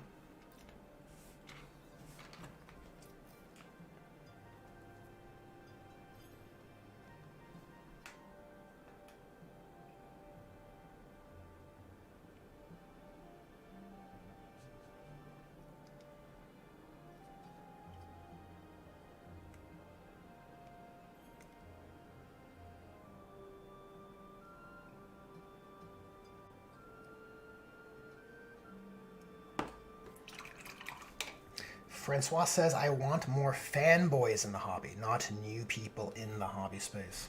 Well, Francois, I don't know how you can get... You have to become a fanboy, right? You have to become passionate for the IP. And I think that happens. You have to start somewhere. You start as someone's like, oh, this seems cool. Let me check it out, right? Let me see if I like this. And then, you know, maybe it's to your sensibilities, and then, yeah, you start reading some lore, you know, watching some bat reps, or, you know, getting some audiobooks, or whatever. You start making your own army, your own chapter, your own force org, all that good stuff, right? But it has to start somewhere. I don't think you just start as a fanboy.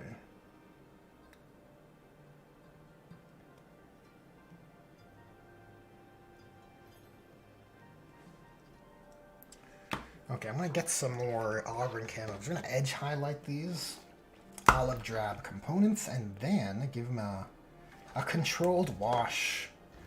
A very measured wash, because these straps are much finer than the other boys.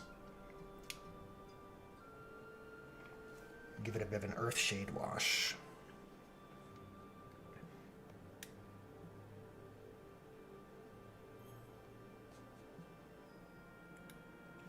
And maybe add in a few more brighter stripes here. A few more brighter stripes where the light is at its strongest, maybe?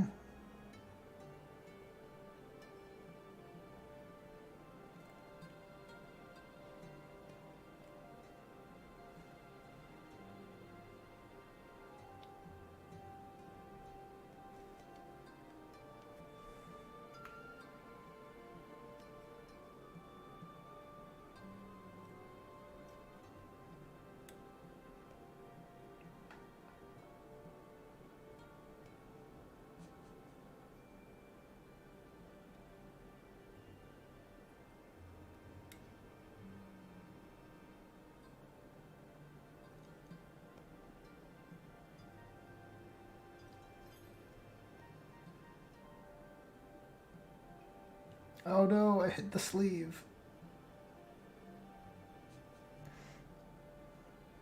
A calculated risk, I suppose.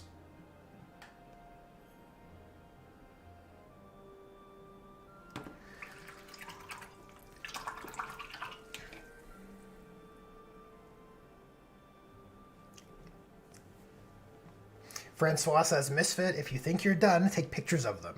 As soon as you photograph your models, you'll find something that needs fixing on every one of them. 100% I agree, Francois. 100%. That hits a little too close to home.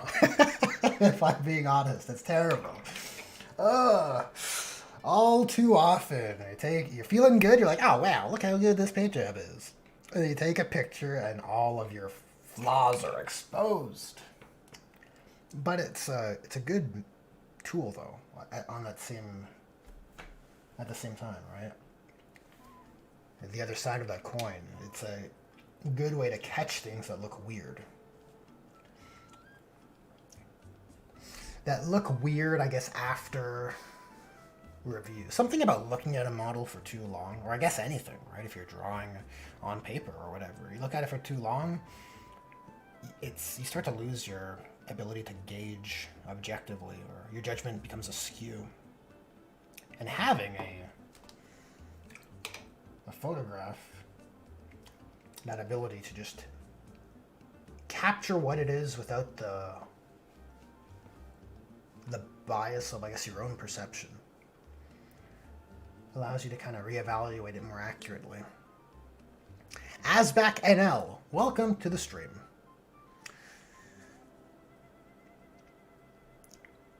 Asback NL says, done is done. Unless it's a super bad mistake, I won't fix it. That works too, right? I mean, I think to each his own in that regard. You know, because I have a YouTube channel and share my content on Instagram and such, I can't help but look at those flaws in the photo and feel they must be corrected. But that determination is for each individual to make on their own, right? Francois says hair squigs equal best squigs. I agree. Flight of Icarus says, I hope you have a Kazuhira Miller orc. An orc with big old mullet hair and squig sounds hilarious. Yeah, big mullet hair squig sounds hilarious. Alright, someone suggested that a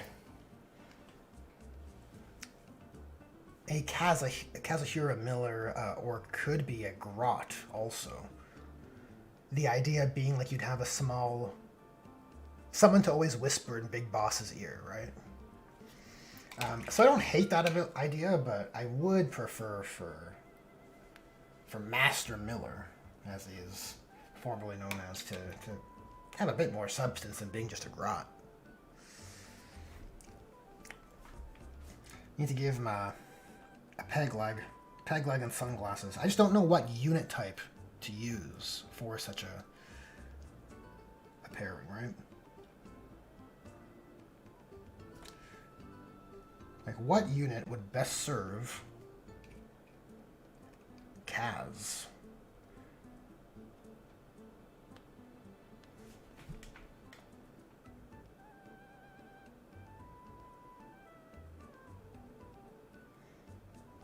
I don't know. There's not a ton of... Like, there's no lieutenant, right, for orcs. There's no, like, second in command or a strategy orc. If there was a strategy orc, that'd be perfect, right?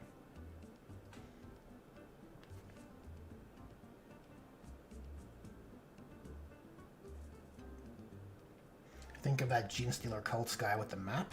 If there was an orc like that, that would be perfect. A perfect base for Kaz. You know, you could do like a Huey Big Mech, but I don't like the idea of an orc in like a wheelchair. A sexy looking orc I don't mind, but an orc in a wheelchair is a little over the line for me. Not really sure how to handle it. Maybe you just gotta give him a cyborg body. That happened, right? Didn't Huey have a cyborg body at some point? Or like an exoskeleton?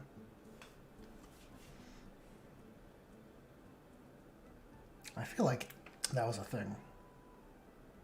Look at this. I made a terrible mistake.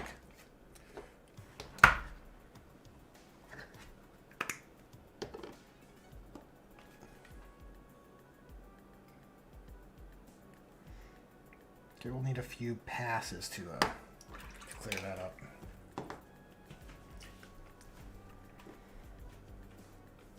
Francois says pictures of my models get me every time. Yep. Like I said, hits close to home.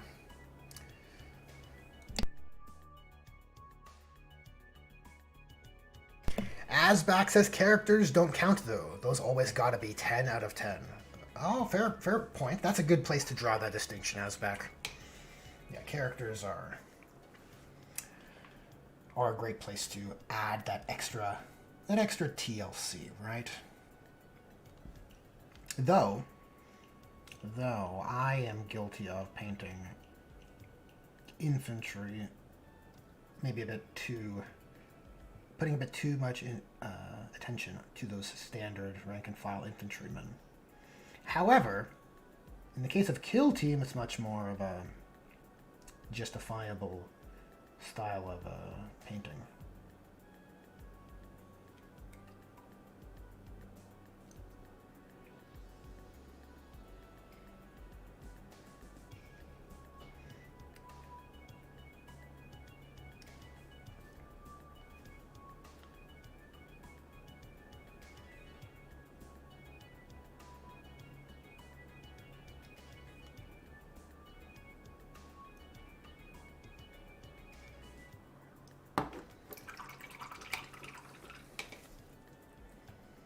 Oh, Master Miller should be a pain boy, says Asback. That's not terrible.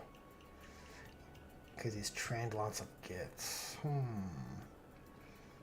Yeah, I've always associated the pain boy as like, well, he is your doctor type character, right, for the army. So I've always thought maybe there should be a healer type character from Metal Gear to better exemplify that. But there isn't really a good analog. So maybe Miller should be a heavily modified. He might not look like a pain boy in the conventional sense, right? The way Big Boss looks like a war boss. You know, with the power claw and all of that. The attack squig. Oh shoot, you know what? I can show you guys the attack squig I have for my Big Boss. Hold on. Give me 1 second. I'll go get it. Now that we're discussing it.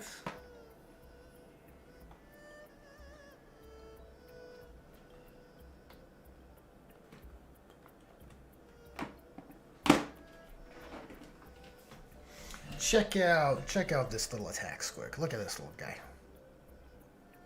He's actually pretty big compared to a squig, but I think it's, it'll be like a Metal Gear Mark II type situation. Initially it was actually going to be a bomb squig, so I'll probably pull all this crap out and put something else back there. Some sort of gidget and gadget, but I think this is kind of like, we're kind of combining Metal Gear Solid 5 and 4 here, right? But it's kind of like a Metal Gear Mark II, little robot attack squig. I think it's neat. Gotta get a base for him, though.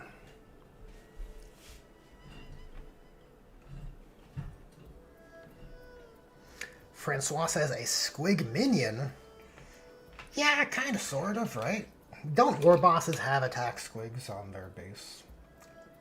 Now, it won't fit, because it's so huge. It won't fit on my Big Boss's base at all, but it'll just be like a companion piece, right? You have those on models, just a little model that follows them around.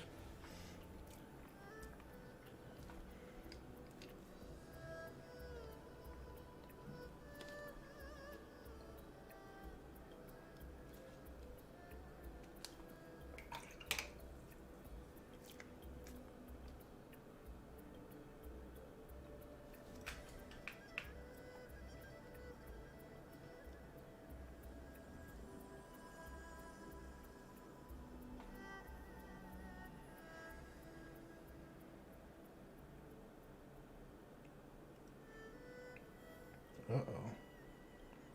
Might have overblown the edge highlight. How does that look from the side? Yeah, we gotta dial that back a little bit. That's a photo-facing error, and so we must correct it.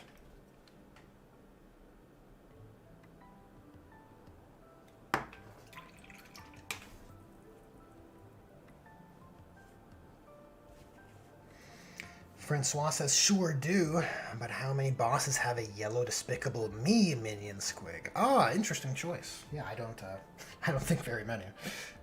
If I were to guess, not a ton.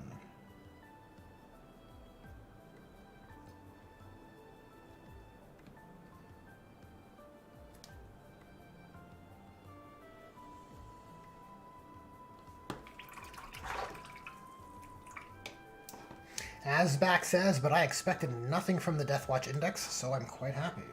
Yeah, I think I make the joke to get your expectations way up. Because that's been my... I sort of do have high expectations for a billion-dollar company to manage their game system, right? But, yeah, generally speaking, you should always temper your expectations. It's sort of... You're probably better off for doing that. Yeah, you got your index back. It only took a few months. But there it is. Cue my meme from Avengers Infinity War. Hear me and rejoice.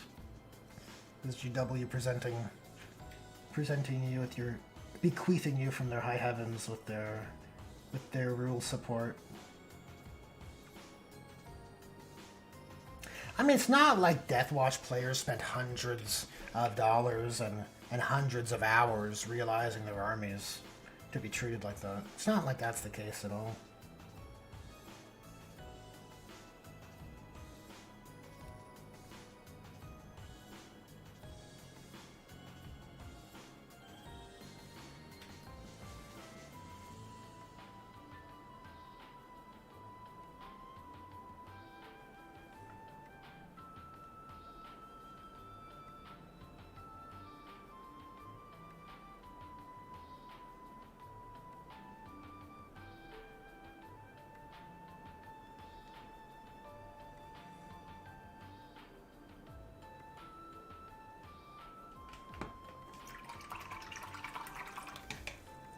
The Shy Onion, welcome to the stream. The Shy Onion says, the Banana Boy for Age of Sigmar. I'm not, yeah, Francois says AOS has Banana Boys. Banana Boys is code for Custodes, for those uninformed. Yeah, I don't think Age of Sigmar has Banana Boys. Right? I mean... The Stormcast Eternals are kind of like a hybrid between Space Marines and Custodes, right? And actually, Stormcast Eternal are an excellent exemplar of the point I was making earlier with regards to AOS having a cleaner faction distribution, right? As a product of it being reset, right? They kind of got to organize things much more like clean, in a much cleaner way, right? Like, there's a lot of design overlap with Custodes and Space Marines, and you could say design and mechanics, right, as the power fantasy, superior super soldier type on for the Imperium side. And Stormcast, you know, I feel like they intentionally didn't create these chapters, right? It feels just a bit more unified. And it's just purely just the nature of 40k. It's so old, it has so much baggage, and it has to be accounted for, right? Because if you don't account for 40k's baggage, you're kind of doing a disservice. So it's sort of a wicked problem. You have to serve all the narrative baggage, but it also makes for a more cumbersome thing to manage.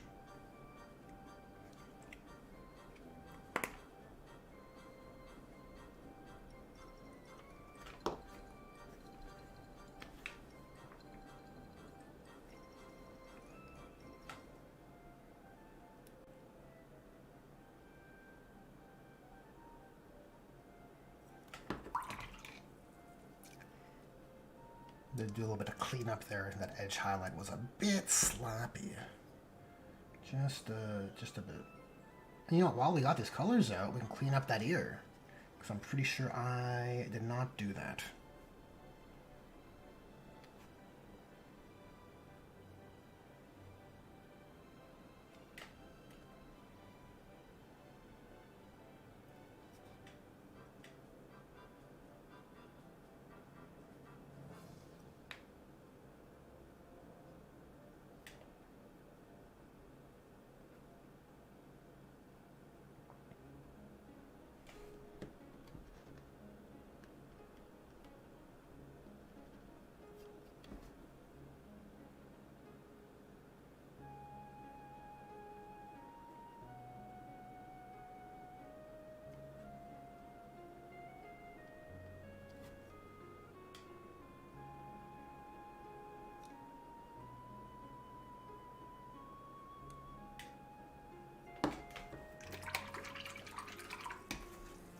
Francois says, I have 5k of Death Watch. Every model is a conversion or kit bash. Well, that's the way to do it, Francois. Very nice. Most have freehand iconography. Axing Death Watch was complete shit. Yep. Yep, exactly speaking to my point earlier. Right? Like, you don't... And that's a perfect example of what I've always said. Like, the rules management needs to serve. It needs to reward the hobby efforts of the player base, right? And just removing Deathwatch, that special... Removing the mechanics which make Deathwatch special, and just relegating to them, oh, just use whatever detachment you want, right? Your kill teams are all comprised of, you know, all the base components of various normal units anyways. Just play them as Gladius Task Force, right? Just play them as normal Adeptus Astartes. It's not what people were sold into buying into. Terrible. Terrible rules management.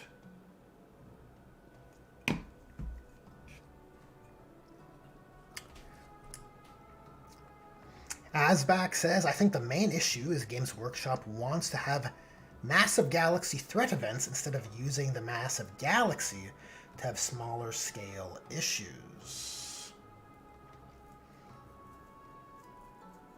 I guess so. Not quite sure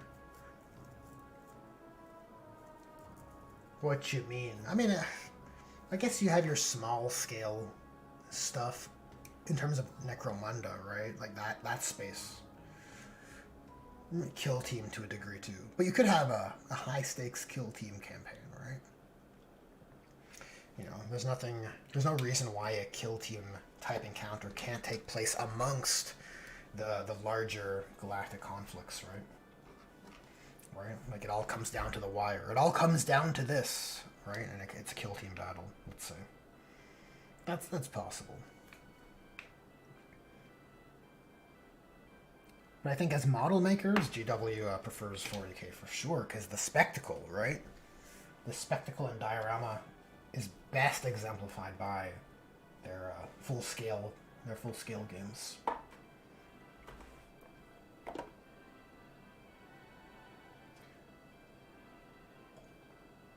Okay, so Agrax Earthshade. That's what it's time for.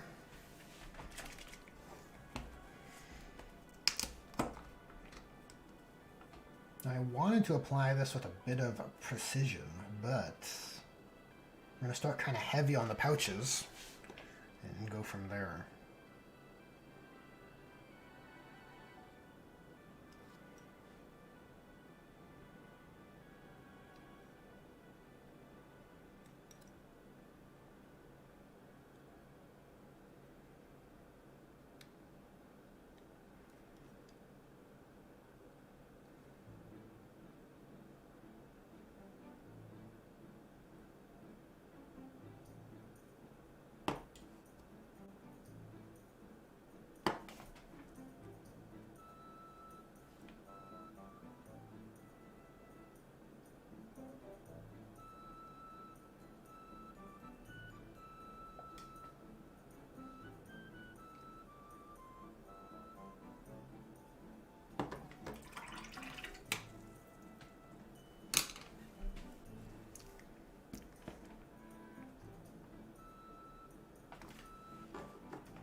I see your messages, guys. Just give me 1 second. This is like very high stakes stuff here.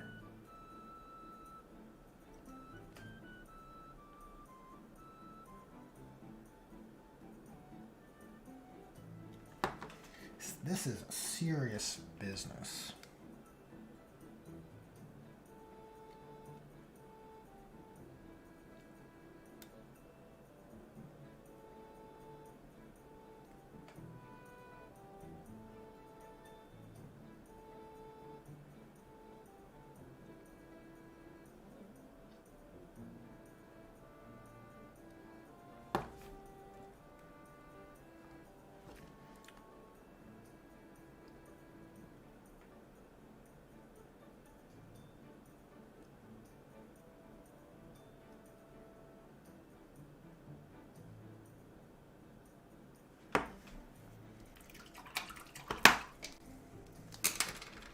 It's a bit too heavy. A bit too heavy there. I'm going to soak some of that up. That should be better. Cool. All right, where was I with chat?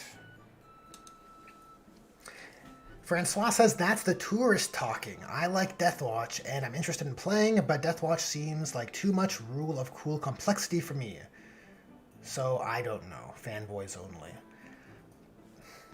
Maybe? I don't know. Like, if I would make the argument that if Deathwatch is... It's like one step further of complexity than normal Space Marines. You just play normal Space Marines.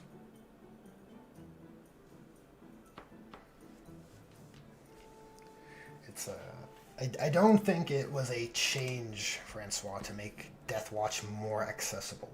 It just seems like stupidity as a choice, right? We want to make this faction more appealing and easier to play. So, or we want to make this faction more appealing, so let's make it easier to play. And we'll take away everything that makes them special. That'll do it. Like, it's so stupid. There's no way. I mean, sorry. It's so stupid. I'm more likely to attribute it to stupidity, is what I mean to say. I don't, like...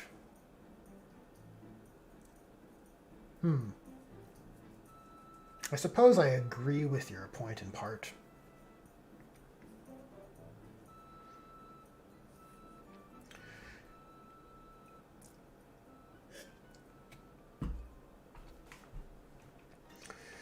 Asbak says, think Bad Ab War instead of Pariah Nexus or Leviathan.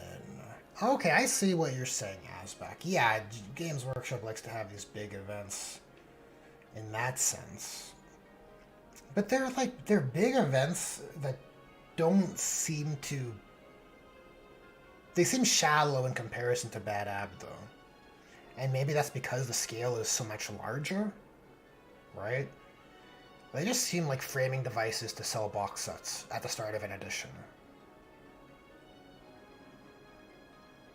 It doesn't really feel like you're getting anything substantive out of it. And I wonder if maybe that's because there were no characters that came out of it. Like, the amount of characters that were born out of the Bad Ab conflict is, like, crazy, right? Like, a heap of all... It's like the majority of all the 40k Forge World stuff was from that, right? Most of it, anyways.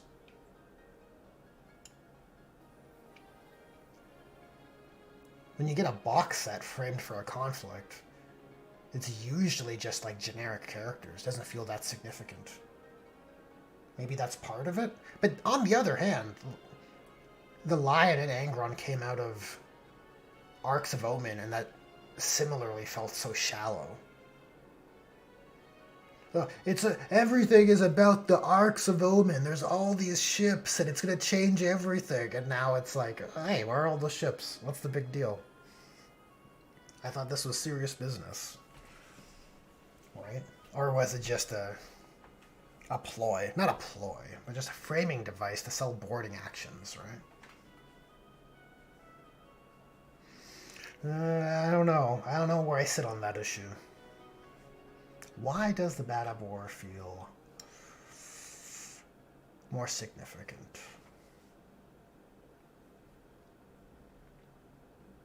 Maybe because we had a more low-down view of the events that transpired.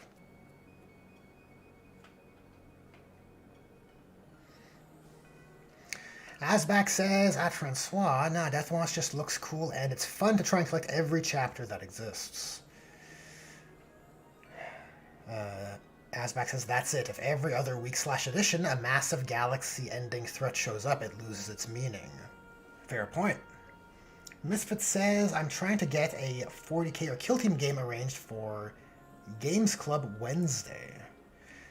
If I can't, I'm going to take armies and my photography gear and use their tables and game mats to get some good army shots. Aye, that sounds good, Misfit. Yeah, sometimes gaming clubs have particularly good lighting and terrain.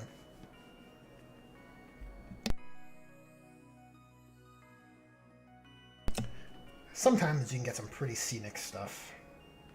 Just with like your basics. A good game mat, some decently painted terrain.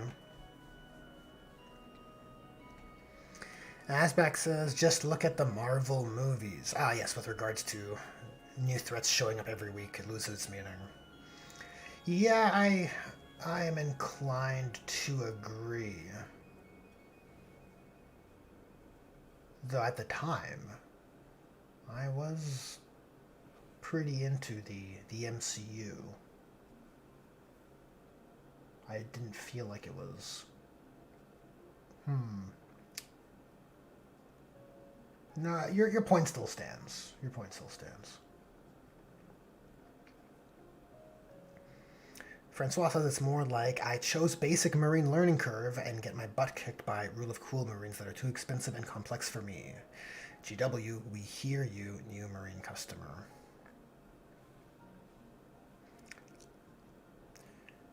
And Francois says, also GW, axe the Rule of Cool Marines. Noobs are complaining about it. Well, look, every chapter can, if you want, can lean into Rule of Cool, and you can do heavy conversions and represent different aspects and all of this kind of stuff. Deathwatch, they're more on the face of it, because each Marine can be from a different chapter. And you can be like, oh, look at this little blood drop chalice accessory for my Blood Angels Sergeant, right? Compared to my Iron Hands Gunner. I'm inclined to... Like, my gut intuition, Francois, it's not rule simplification for the appeasement of new players. I don't think so.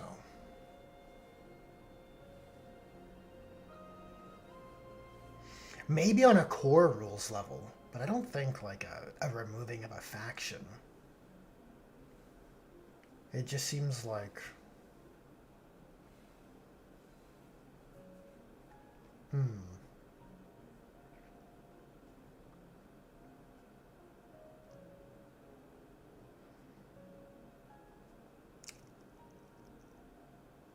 Yeah, I don't know why. I don't know why they removed the Deathwatch index when they could have kept the index and released their shitty book for the Agents of the Inquisition. Like, is it a scheme to get Deathwatch players to buy the codex? Maybe?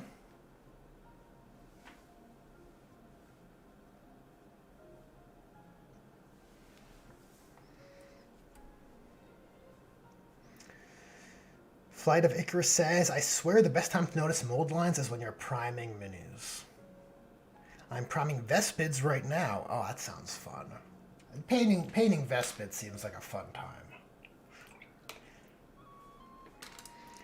Flight of Icarus says, I'm painting Vespids right now. Luckily, my hobby knife is always nearby. Yep, I find mold lines when I least want to. That's how it feels, anyways.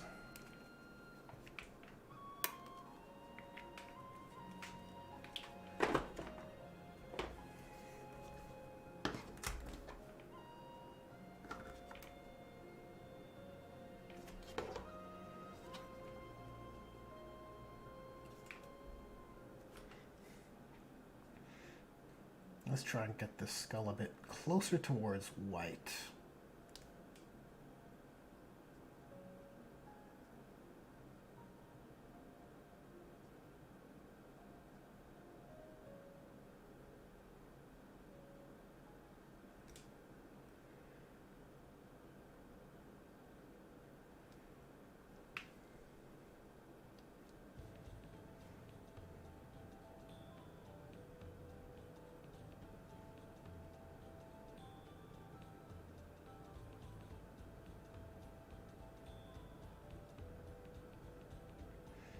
Yeah, I'm not convinced GW is trying to appeal to new players. Like when their sales strategy seems to be catering to their loyal players, right? Like if your perception, like if you're someone new to any hobby, and the perception is, wow, this game is being managed in such a way where it feels like the people who have invested are being taken care of. I feel like that is much more of a encouraging thing to witness for a new player looking to get into anything.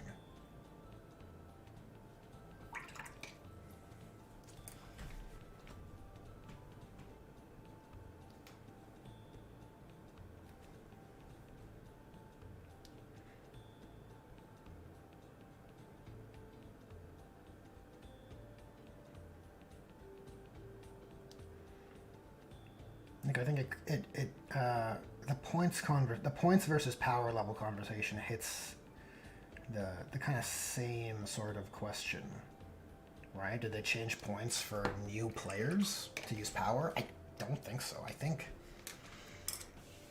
they've wanted to do points for so long to make rules upkeep easier.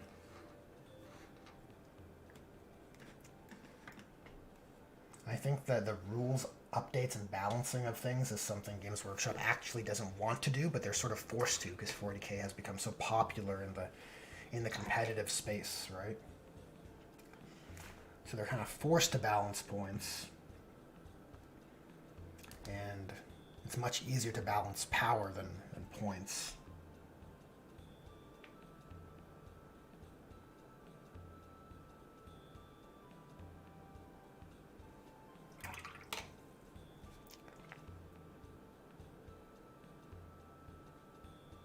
Jesus, we completely screwed that up.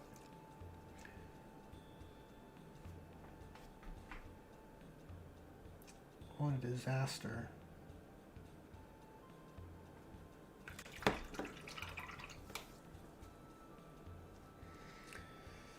Asback says, I think most Deathwatch players, and I was one of them, just went back to Codex Marines or played a Divergent chapter for a while. Yeah, that seems to be the case. It's just a shame that it happened to be. It never should have been something you have to resort to for something you were sold as being... Hey, these guys are... these aren't your average Marines. These are Deathwatch. They are different, right?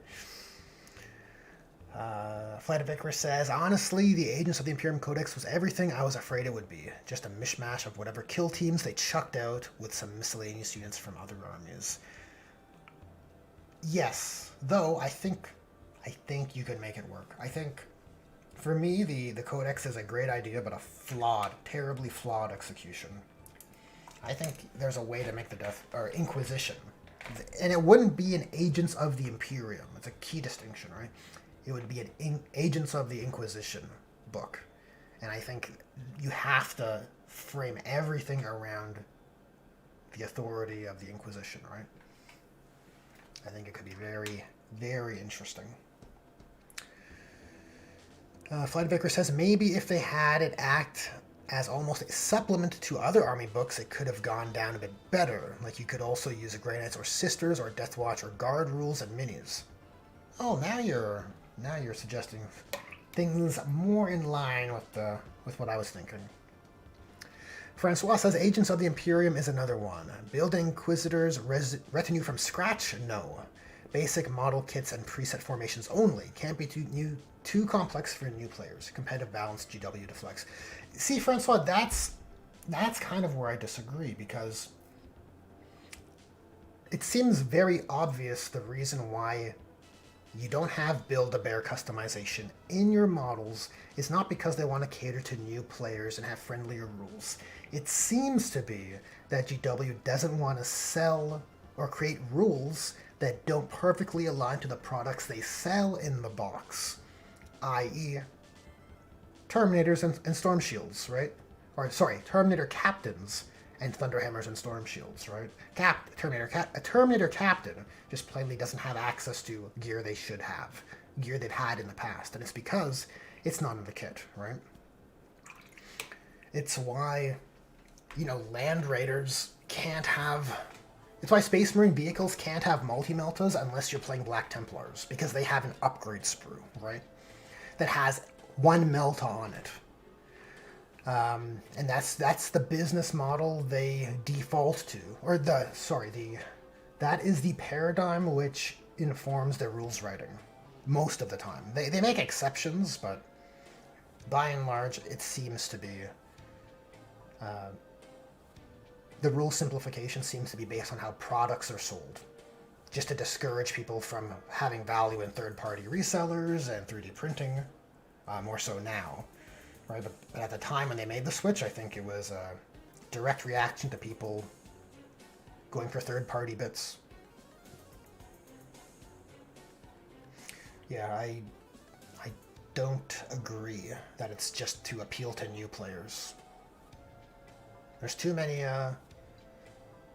model or rules choices that line up with the way products are sold.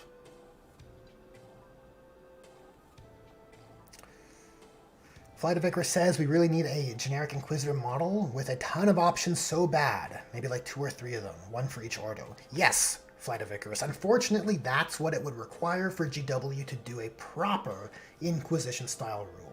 They would need products for each Inquisitor.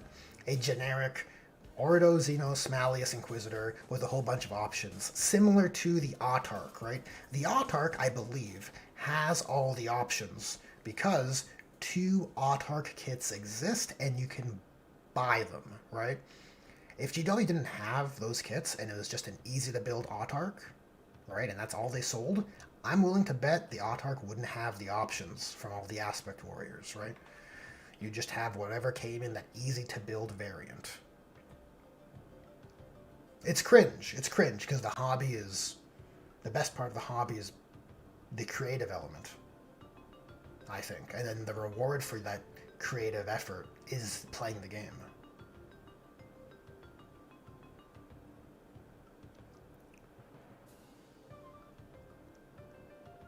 Francois says, I agree, Icarus, but veteran will know the best way to build that Inquisitor, while noobs will model up some crap and be upset they feel a need to toss the model and buy a new one. Therefore, no Inquisitor for you, for balance, GW. Deflect. Yeah, Francois, I don't think so. A newbie can buy the model and meta list and build the strong version of the Inquisitor, and GW will change what's strong next edition. So that same outcome happens regardless, right? Like, how many editions do the best options and the weak options flip-flop? It's almost... I would almost expect it. Like, I'd expect the weather to change over time, right?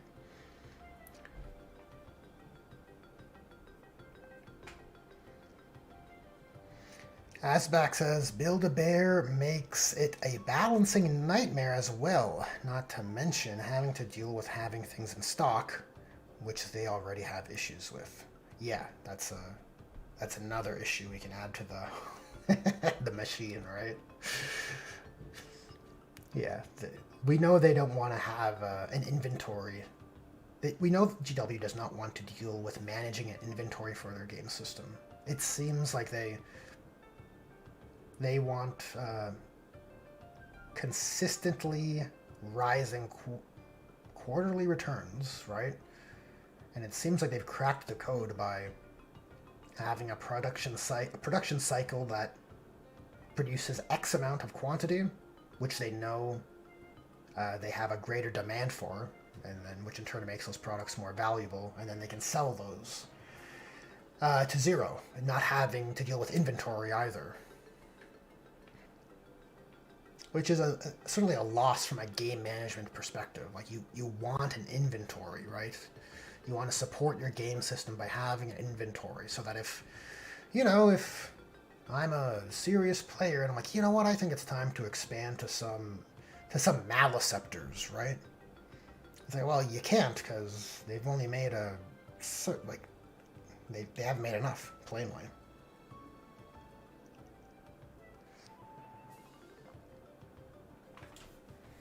Francois says, why isn't the Storm Shield in the captain's kit, though? Too many options for indecisive new players. I know I have 10 captains, and I almost never get to play. It kind of feels bad and is expensive.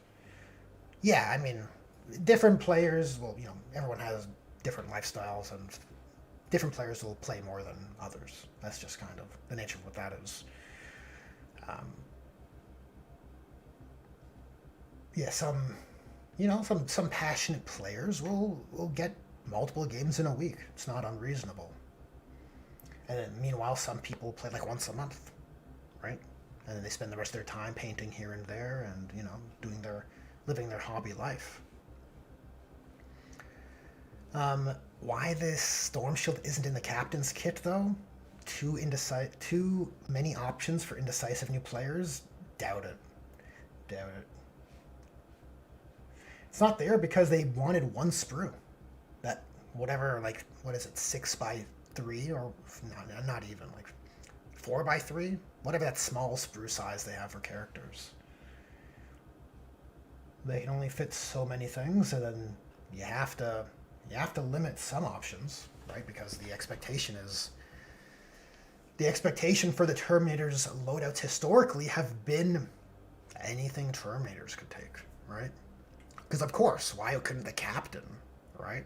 Why couldn't the captain not have gear from the other Terminators? And what will happen is you'll probably get a new Terminator captain model when Assault Terminators come out, and that captain will have the Assault options, your dual Lightning Claws, Thunderhammer, Storm Shield, and then players will be graced with those options again. And then, like, if that happens, right, I think that kind of disproves your position, Francois, right? Like, it's not for new players, trying to keep things simple for new players. They just want to create rules for what's available to buy to discourage players from going third party or 3D printing. I feel like that's the case.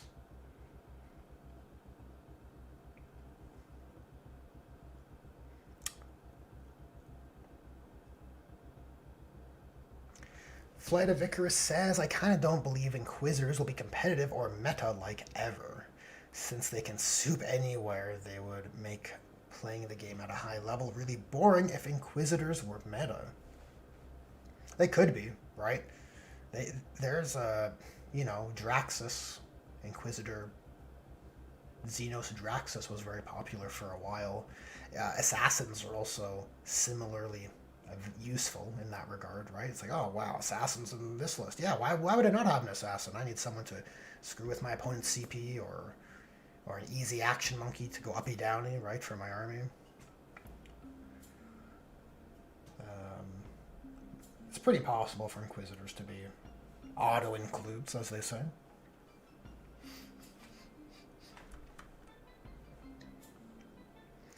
Francois says, okay, Deathwatch veterans, why no 4 Fry Cannon squad? And they only supply 1 with the box. You want 4 boxes if you play Deathwatch anyways. It feels bad to noobs to know you gotta buy 3 more boxes. Instead, just write the rules for what's in the box. Yeah, usually they do, right? The only options permittable are the options that are available in the box. Even in the case of something like Havocs, where all, they want to be loyal to the historical precedent, the legacy precedent of Havocs having whatever options you want to give them from the options available, right? So four of anything. 4 heavy bolters, 4 last cannons, 4 missile launchers, but the sprues can only hold so many weapons, and so you have awkward amounts. Like 2 of everything and, like, I think 1 chain cannon. And so you have to buy multiple boxes if you want to have fully kitted out uniform Havocs, which is usually the case of what's desirable.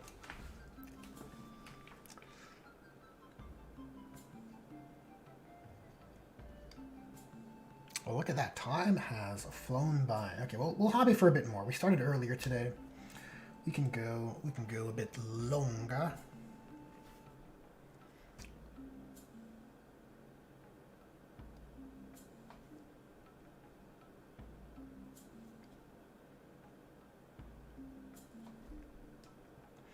Yeah, I think I want to make the shoulder pads black.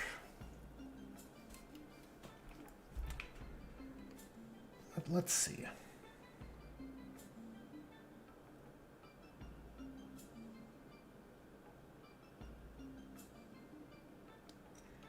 Try and paint most of it. Leave the edges exposed so they look chipped and kind of worn, if you can help it. You can always circle back and add a bit more metal chipping and scrapes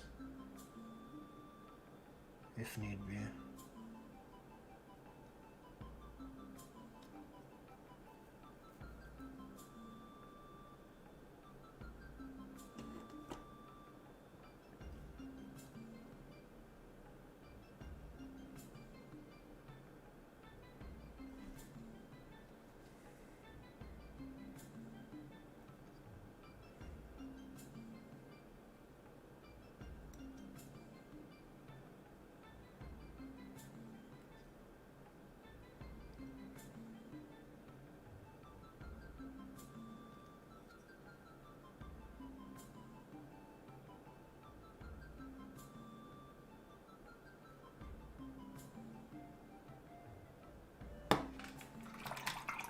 Jerry Sanchez says, just made it. Sorry I'm late. Not a problem, Jerry. You're more than welcome to arrive when it's convenient for you. Better late than never, after all. Yeah, you didn't miss too much. You just plucking away at our respective hobby projects over here. We took a look at those Death Watch rules. Pretty interesting. More or less like what was lost has been provided for with some tweaks.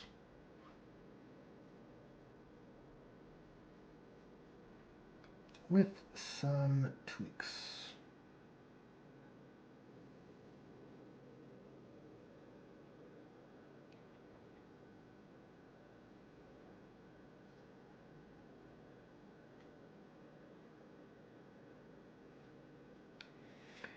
Probably put a colored stripe around her ponytail, like a hairband type situation.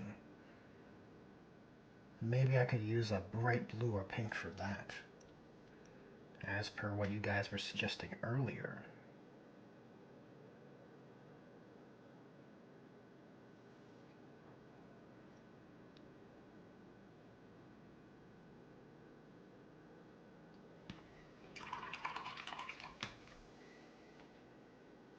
Francois says, I'm just going off of what GW said and what they've been doing since they said it, and trying to avoid speculative excuses for corporate greed that doesn't respect the IP over profit margins. Speculative excuses for corporate greed that doesn't respect the IP over profit margins. Yeah, I think they definitely respect the profit margins more than the IP. That is, I think there's enough evidence to suggest that. But yeah, if they said they're trying to cater things to make them simpler for new players, maybe. Like, I do think maybe there's an incentive there, right? Yeah, you want to have a broader customer base. You want to be more appealing to new players. But I also think all the incentives for what I described are also true. Like with most things, it's probably a bit of both, right? Like, it's probably multiple incentives that are driving behavior. It's usually not just one issue, right? It's just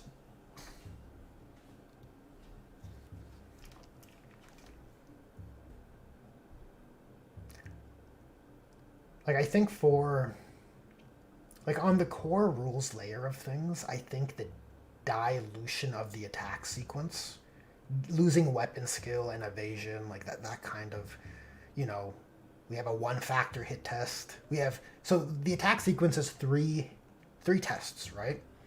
A one factor against hits, against skill, against, you know, your skill, and then two factor tests, strength versus toughness, and then AP versus save, right? It used to be three factor tests. And I think that kind of a change lines up with what you're saying. I think that makes things a bit simpler for newer players, right? I think you take that even further with AOS, right? Now it's just two. The attack sequence still three steps, but it's two one factor tests, and then the save versus rend in AOS. So you only have one step of your three step attack sequences, two factor. I think that is more evocative of what you're describing, Francois.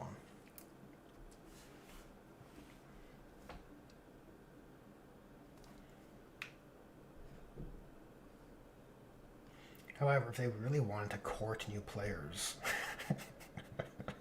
they should probably lower the cost of their hobby because it's rising rapidly. Because the analytics for that are kind of plain to see.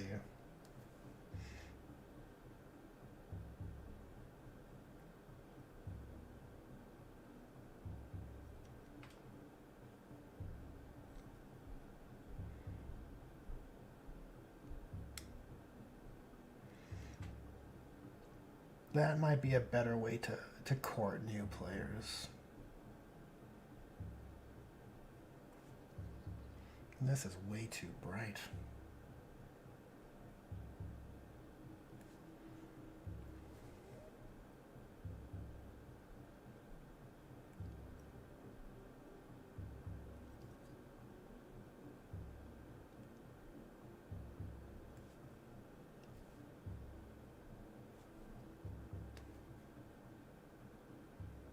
Way too bright.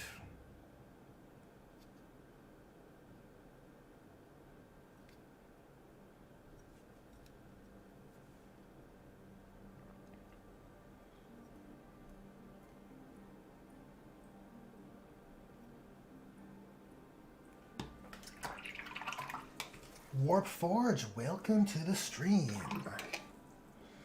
Warp Forge asks, how's it going, folks? Let them know, chat. Let them know how it's going. We're out here. We're chilling. We're grinding that hobby life. Slowly painting one model at a time. Living the dream, right? Living the dream.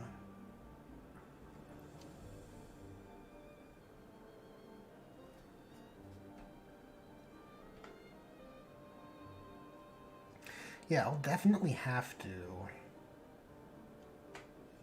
circle back to touch up these metals, make them a bit more chipped.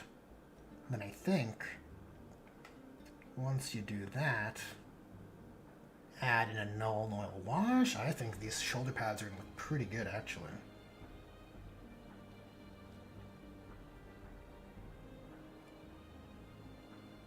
Right? Like, it's a nice round surface, so you get good gradients over the arch.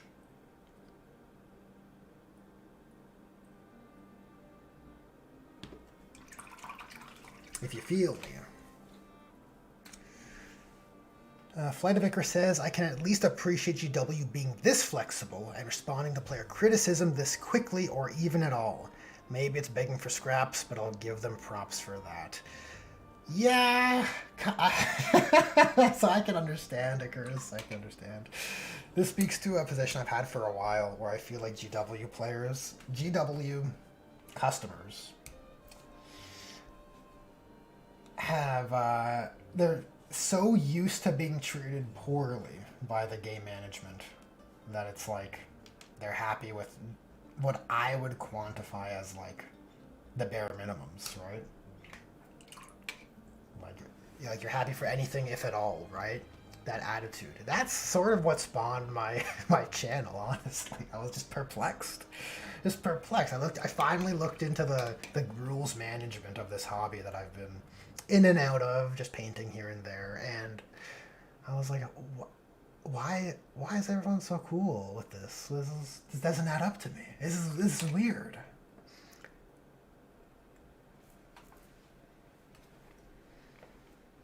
Francois says, well, they did lower the cost for new players with big discount boxes almost every month and restricting rules of models to only what's in the box.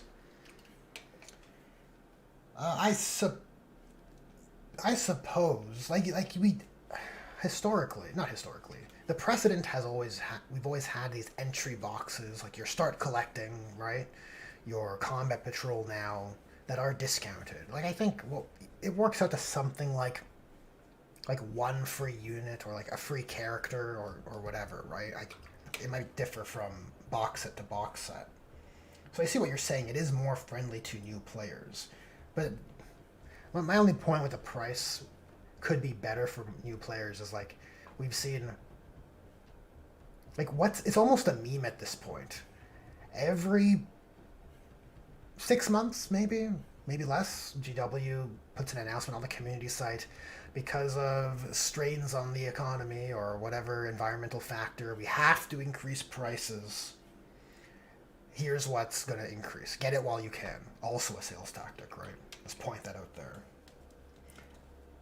That is a little scummy in my opinion. But also every year or whatever, GW has record profits, dwarfing the year before, right?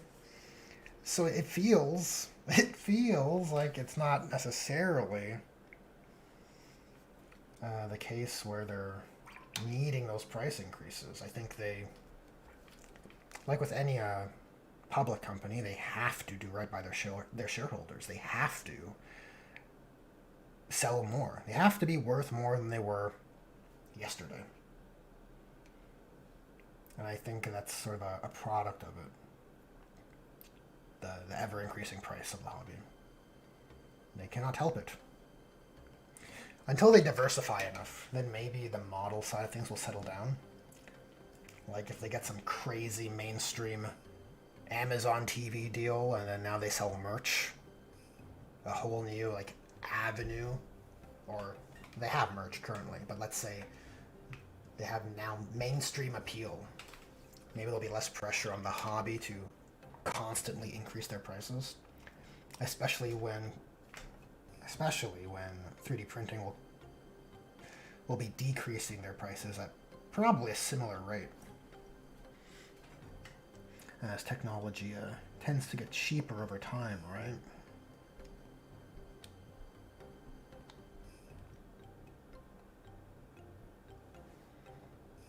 So let's put some dark.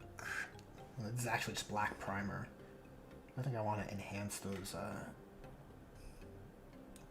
I guess these would be like weld points, right? Now the wash would probably do this also, so maybe it's not worth.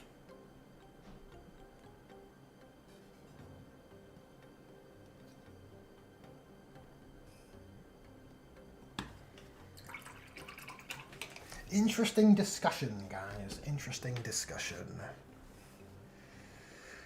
Jerry Sanchez says, as someone new to the hobby, the thing that I suffer with is that there is years and years of history and culture with 40k that it's very hard to know where to start, and there isn't a welcome to 40k book. Yeah, there's no clear build path, let's say, right? You're kind of you have a very broad set of options in front of you as someone stepping into the hobby. Even if you pick one faction, like, yeah, let's say you pick Space Marines, like, good God, the amount of options is kind of intimidating, probably, right? Especially if you don't know the context in the game, and you might be thinking what's good versus what's cool, right? So I get it. There really should be if they were game-oriented and focused around new players, I think to your point, Jerry, maybe GW would benefit from having a build path, like a guide, right? But then they have to account for those models. Seems certainly easier just to have like a combat patrol type start collecting box. Like start here, right?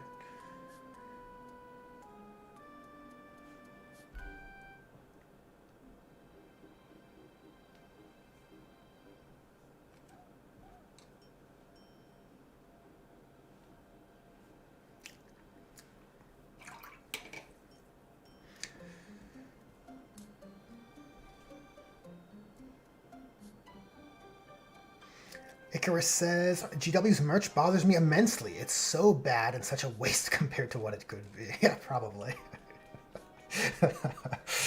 Honestly, if you look up what they have to offer for merch, it's just depressing. Well, it's weird because, like, I don't know. When you buy models, I feel like I don't want merch. I already have knickknacks. I already have cool stuff, right? I mean, if you really like GW, maybe you buy a mug or something. Or whatever. A Christmas sweater. Some weird meme stuff. Francois says, Pyro, the Dark Angel Xmas Battle Force box. Any veteran player of Dark Angels already has a Lion model. That box and its discount is only for new people. Yeah, probably. Or people who aren't new, but are like, oh shit, I've always thought the Dark Angels were cool. Oh, the Lion is such a good model. I think I'll start a Dark Angels model as my fifth army, right? Like you'll have lots of veteran players like that looking at that box. For sure. Is it for new players necessarily? I don't know. Given how hard those are to buy, like, the quantity is so limited. GW has a huge scalpers problem.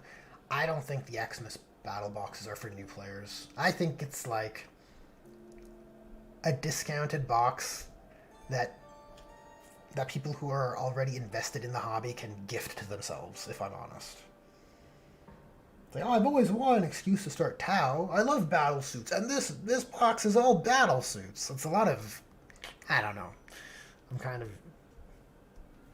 forcing the very choice example, but I feel like those boxes are catered to people already in the hobby. The boxes for new players seem to be like your new edition launch box, right? The boxes that have the rules in there, where it's like, buy this box and let's start playing, which I think Combat Patrol does do, right?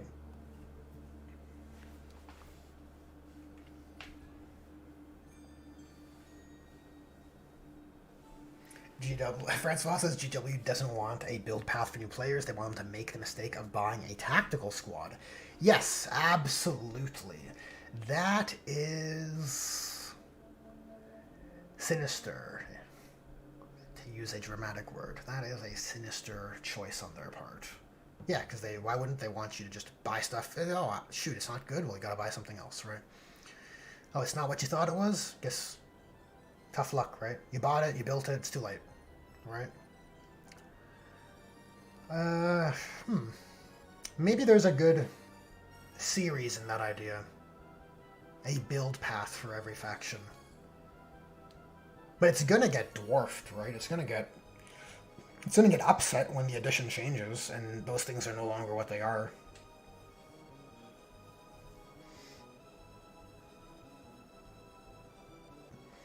Icarus says, I mean, I could come up with a bunch of different ideas off the top of my head. Purity seals are one, banners are another, even something like a niche-looking t-shirt for, a nice-looking t-shirt for a successor chapter. Yeah, those are, yeah, that's kind of what you'd expect.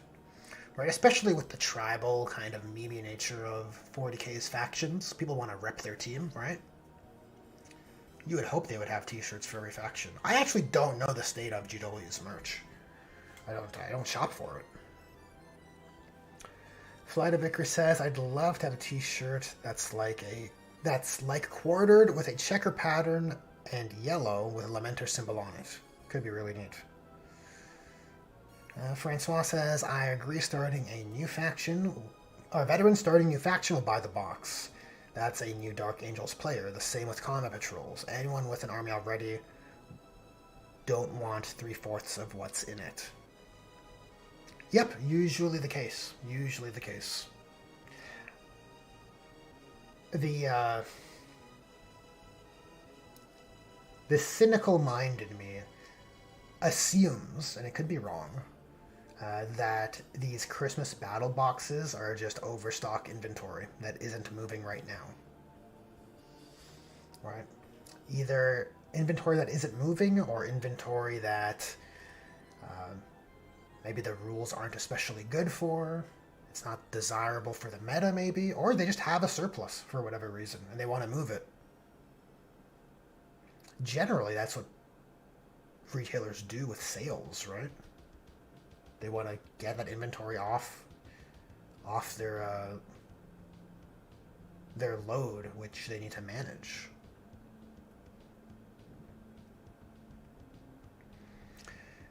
Pyro says, at what the 40k, the Christmas style boxes in GW's eyes are the real starter boxes. Combat patrols are expansions. I remember reading that somewhere. Really? I mean, I'm open to being convinced, but I feel my gut intuition. It's not even gut intuition. Like, I kind of explained my reasoning earlier. I don't feel like that's the case. Like, a good deal is a good deal. It's a nice quantity of models from that point of view, sure. But, like, if you buy the battle box, does it come with the rules? Does it come with the core rulebook? Does it come with the little, those limited data sheets that you'd get in like a combat patrol or starter set? I bought one. No, I bought I bought a few Christmas battle boxes, but not recently. I don't think they have those kind of rules materials in there. Do they come with little rulers and packs of dice for new players? I don't think that's the case. Now, combat patrols don't come with those either. It's really just the starter set, the launch boxes, right? Which is why I feel like they are the starter sets, right? Like your Skaven Tide, your Indomitus, your Leviathan boxes.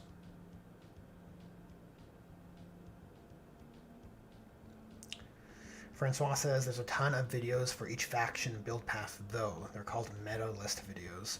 Yeah, I feel like that's not for me. Been down the meta chasing road before. For myself, it only leads to despair. I would think of a build path being the proper way to build an army, right? You want to have a Space Marine force, you got to have a good stock of battle line, right? You want to have a good stock of transports. Not conducive to meta play, unfortunately. I don't know. Tournament, meta chasing, competitive lists all gross me out. Just turns the game into... It spoils the narrative, I guess you could say. Every battle features Abaddon the Despoiler. Abaddon is on every battlefield all the time, in every engagement.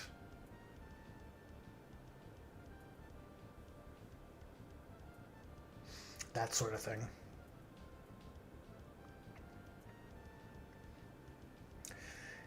Icarus says they absolutely build boxes because they want to shift models that aren't selling well. Hi, Zangors, how are you? Yeah, I think so as well. Francois says, I agree the combat patrols are surplus, but I don't think the faction box sets and Xmas boxes are that way necessarily. Like the Blood Angels box, it's what, 2 new characters and 2 upgrade sprues? And Sanguinary Guard resculpts. Most Blood Angels players don't need 20 Assault Intercessors. Yeah, maybe not. I mean, I don't know. It's... A lot of the time, the new boxes are filled with old shit as well. Like, I think of... What was it? The Howling Banshees and Janezar versus Incubi box, which had like a Falcon in there or like a Viper. I can't remember. Some old ass vehicle. It just felt like leftover stock. You're like, oh, you're gonna pair these new models with this extremely old model? Very weird. I don't know. It happens. It happens often. You'll get some old shit forced in with your new stuff.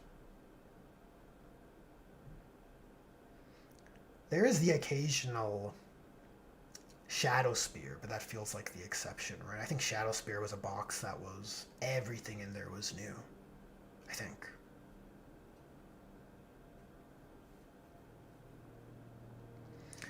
Asbak says, sending people down the meta path will lead to disappointment because by the time a new person might have an army painted and ready to play, it can be nerfed to the ground. Absolutely.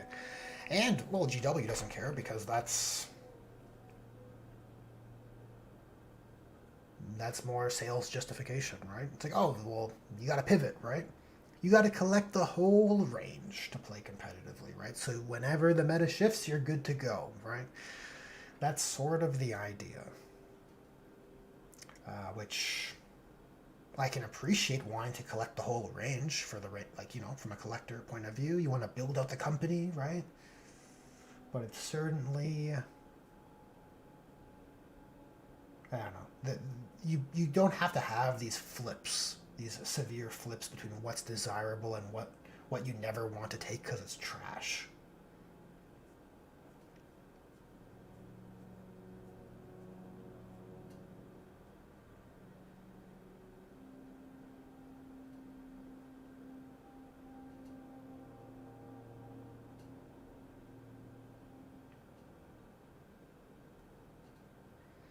Francois says, yep, Shadow Spear was a nice box. Blood of the Phoenix. Yeah, I think that's the Banshee box I was thinking of. Was a pretty meh.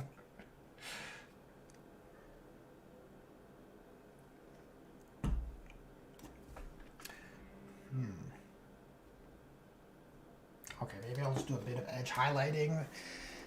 And we'll hit this with Null Oil. We'll do some metal highlighting rather. Then we'll hit the pads with Null Oil and then wrap up today's stream, guys. Definitely longer than usual. And tomorrow there's another reveal and or another Grotmas or another. There's 2 detachments to look at, so we'll have to check those out, and it won't leave too much time for hobbying because Sundays are a little busy for me, so it is what it is. But I stand by, these streams are rather fun. Rather fun. Having the detachment or something to review as part of the stream, it does make it a bit easier to keep the conversation moving. I'll say that.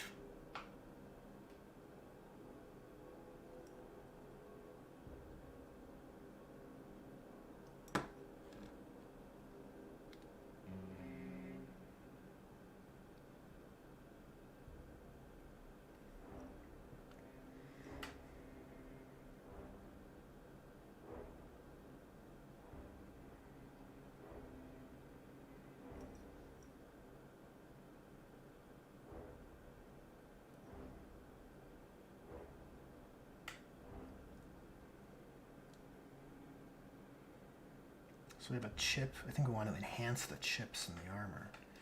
That seems like a good rule of thumb, right?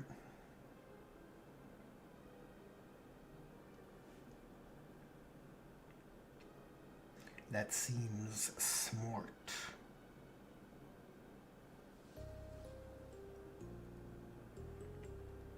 And put a little scratch here.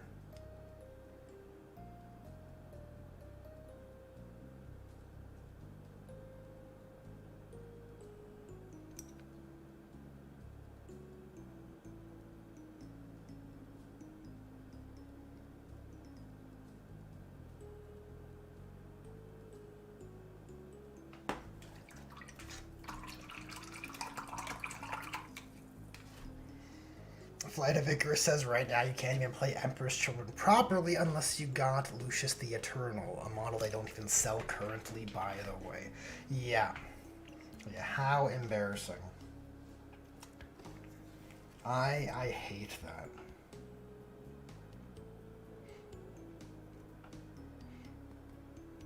But guess what? The same is the same is technically true for every other chapter. Right? You're just playing Salamander's flavor. You're not playing Salamanders unless you have a named character, right?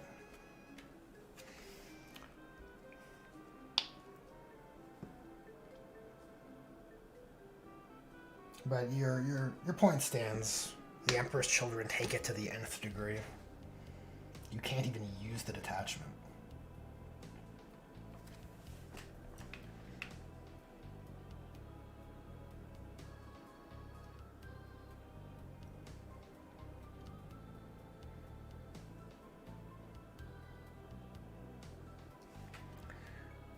It's okay, don't worry. The Emperor's Children will get their codex, and Demon Fulcrum will come out, and everyone will lose their shit. All will be forgiven.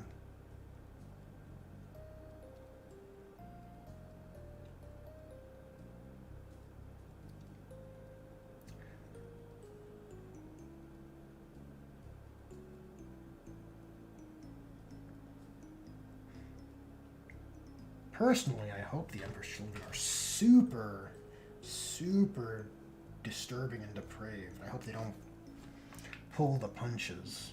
I hope they don't try and water them down, so to speak.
Jerry Sanchez says, "See, that's what I mean. What if you were new and bought Emperor's Children as your first unit and you had no idea you couldn't use them?" Yep. Well, you can. You just can't play matched play. I don't know. If someone's new and makes that mistake, I feel like you're a piece of shit if you say you can't play. Right?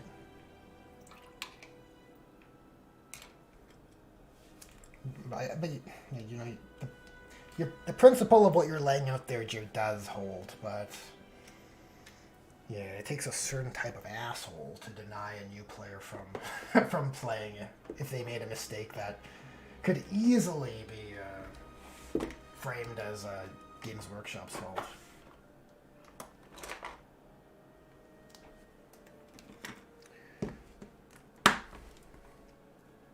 Francois says, "See, it takes knowledge of the game to understand how to build a bear cap To understand how Build-A-Bear Captain is better than your named Chapter Master, new players after buying named character instead.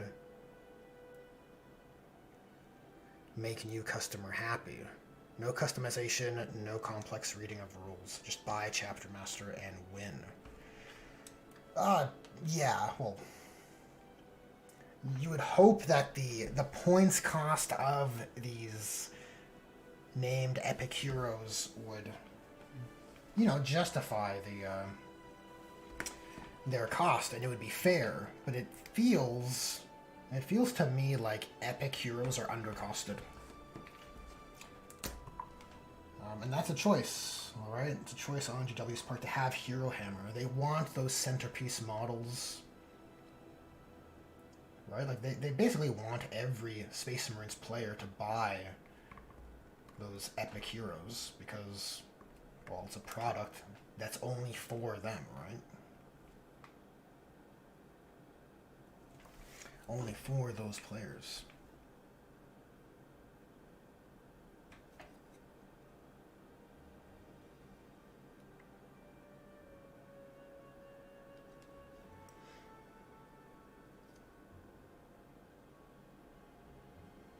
That's a very thick amount of null oil. We'll have to try and spread this around a little bit. Get the finer brush going.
Yeah.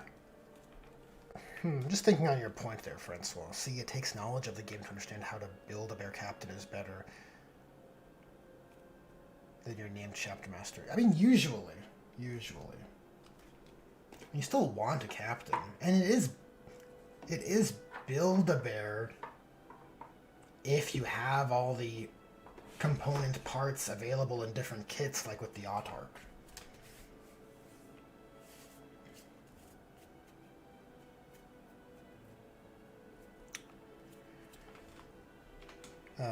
Francois says, no customization, no complex reading of rules, just buy Chapter Master and win. Kind of. Like, I partially agree with your point, but...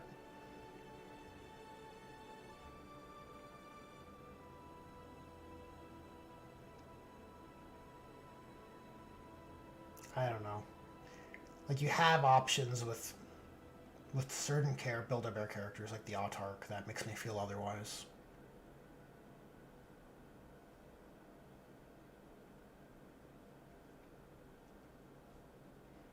Then you're still going to have options flip-flop. That's the problem, right? Because I think it is in GW's interest to flip-flop rules edition to edition. And by flip-flop, I mean push what is good and what is undesirable.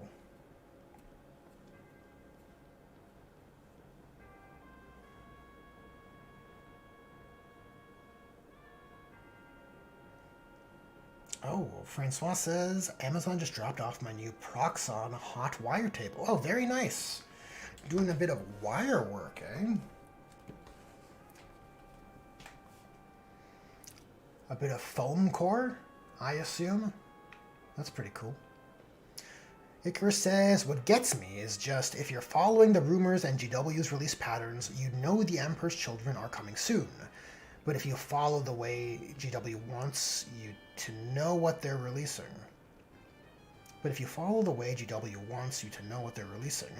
if you just take all of GW's news at face value, how could you know what the Emperor's Children Index...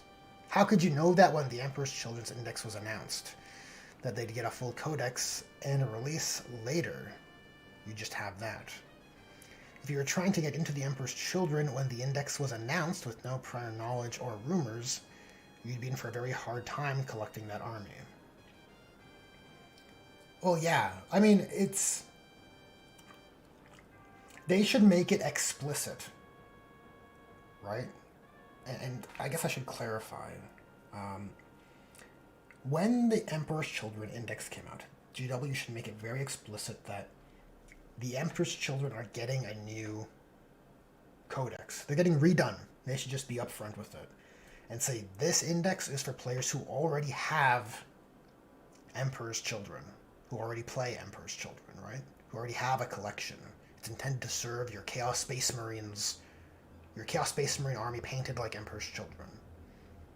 Right? If you're a new player looking to start Emperor's Children, they should recommend you to wait for the new release, right? Now, they don't want you to, because they probably could deny themselves a portion of sales, because some players will maybe just want to pull the trigger because they're impulsive or whatever else, right? They have an idea for a list, or they're just out of the loop, and they'll buy a Chaos Space Marines army and play them as Emperor's Children. Kit bash their own Lucius and have their fun, right? But I'm willing to bet, like with World Eaters, there'll be minimal overlap with the Chaos Space Marine range. Right? And a huge portion of your Emperor's Children army from Chaos Space Marines won't be viable. They won't be transferable. You'll have, like, your Noise Marines, your characters, your Rhinos, Predators, etc. That'll probably, your Hellbird, that'll all work and transport over. But everything else that's a bit more specialized, it's like, it's a dice roll, man. I don't think it's likely. And that was my point with the World Eaters. Like, the egregious punishment of that hobby investment, if you were let's say even an 8th or a 9th edition World Eaters player. Wait, the World Eaters Codex came out. Did World Eaters have rules in the 9th edition Chaos Space Marine Codex? That's the question. Because if it did, wow, that feels so bad if you start World Eaters in 9th edition, and then at the end of the edition, they say, oh no, here's World Eaters again, and you can't use most of the stuff you've bought. That's like a severe punishment for hobby effort. It's gross. Gross maltreatment of your customers, I'd say. Which is why in my Legends video, I said, look, there should be Legends rules for the World Eaters army that was housed in Chaos Space Marines. Like, those players shouldn't be punished to just, oh, your shit's no longer valuable. Your hobby effort is squandered, right? It's not the real World Eaters anymore, right? That should never be the case. Not in a hobby that has you invest so much time, money, and passion. And I think most players invest a bit of passion into realizing their guys, right? You get attached to what you create, naturally.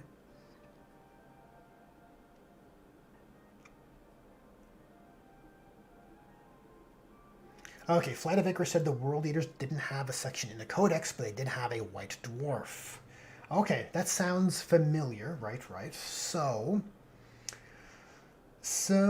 then, yeah, what I'm saying doesn't exactly apply. But if you're in a White Dwarf, and like you said, you're not keeping up with the hints of World Eaters dropping, and now the same, like the same now with Emperor's Children, you could easily go out and start World Eaters. Like, oh, it's not in the Codex, but I have rules in this other publication, whatever.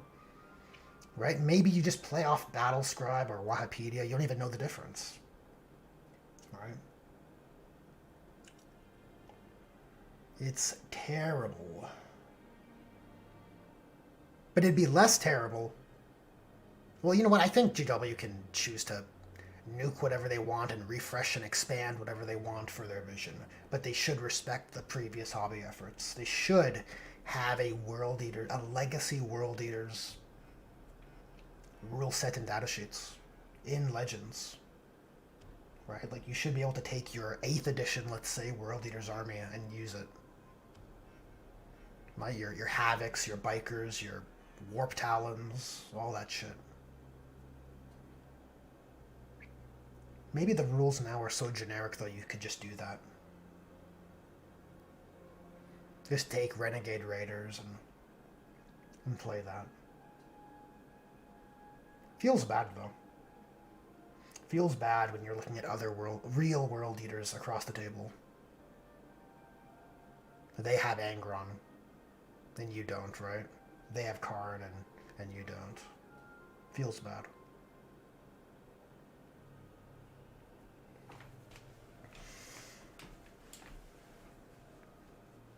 Icarus says they did essentially announce they were doing World Eaters when the Chaos Space Marine Codex came out, which was nice.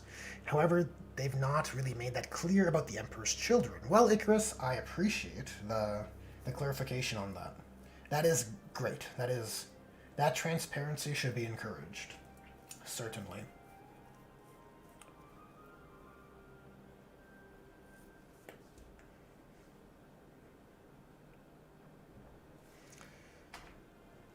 Icarus says, I mean, they've announced it now, with reference to the Emperor's Children coming out, but not when the index dropped, if I recall correctly. Yeah, it was kind of like a... Everyone who knew what's up knew what it meant to be excluded and to have a PDF, right?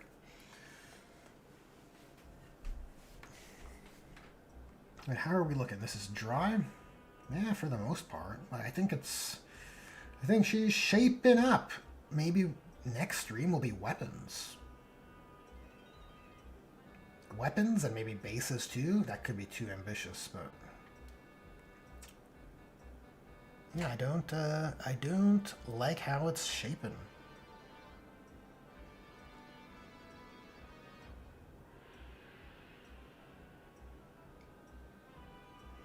Very cool. All right, guys, we've been here for 3 hours now. How about that? We're going to wrap up this Saturday stream now. If you made it to the end of the stream, you guys are the real hobby heroes. The company is very much appreciated as I grind this hobby life. Thanks to everyone who joined, chatted, liked, subscribed, all that good algorithm stuff. And with that,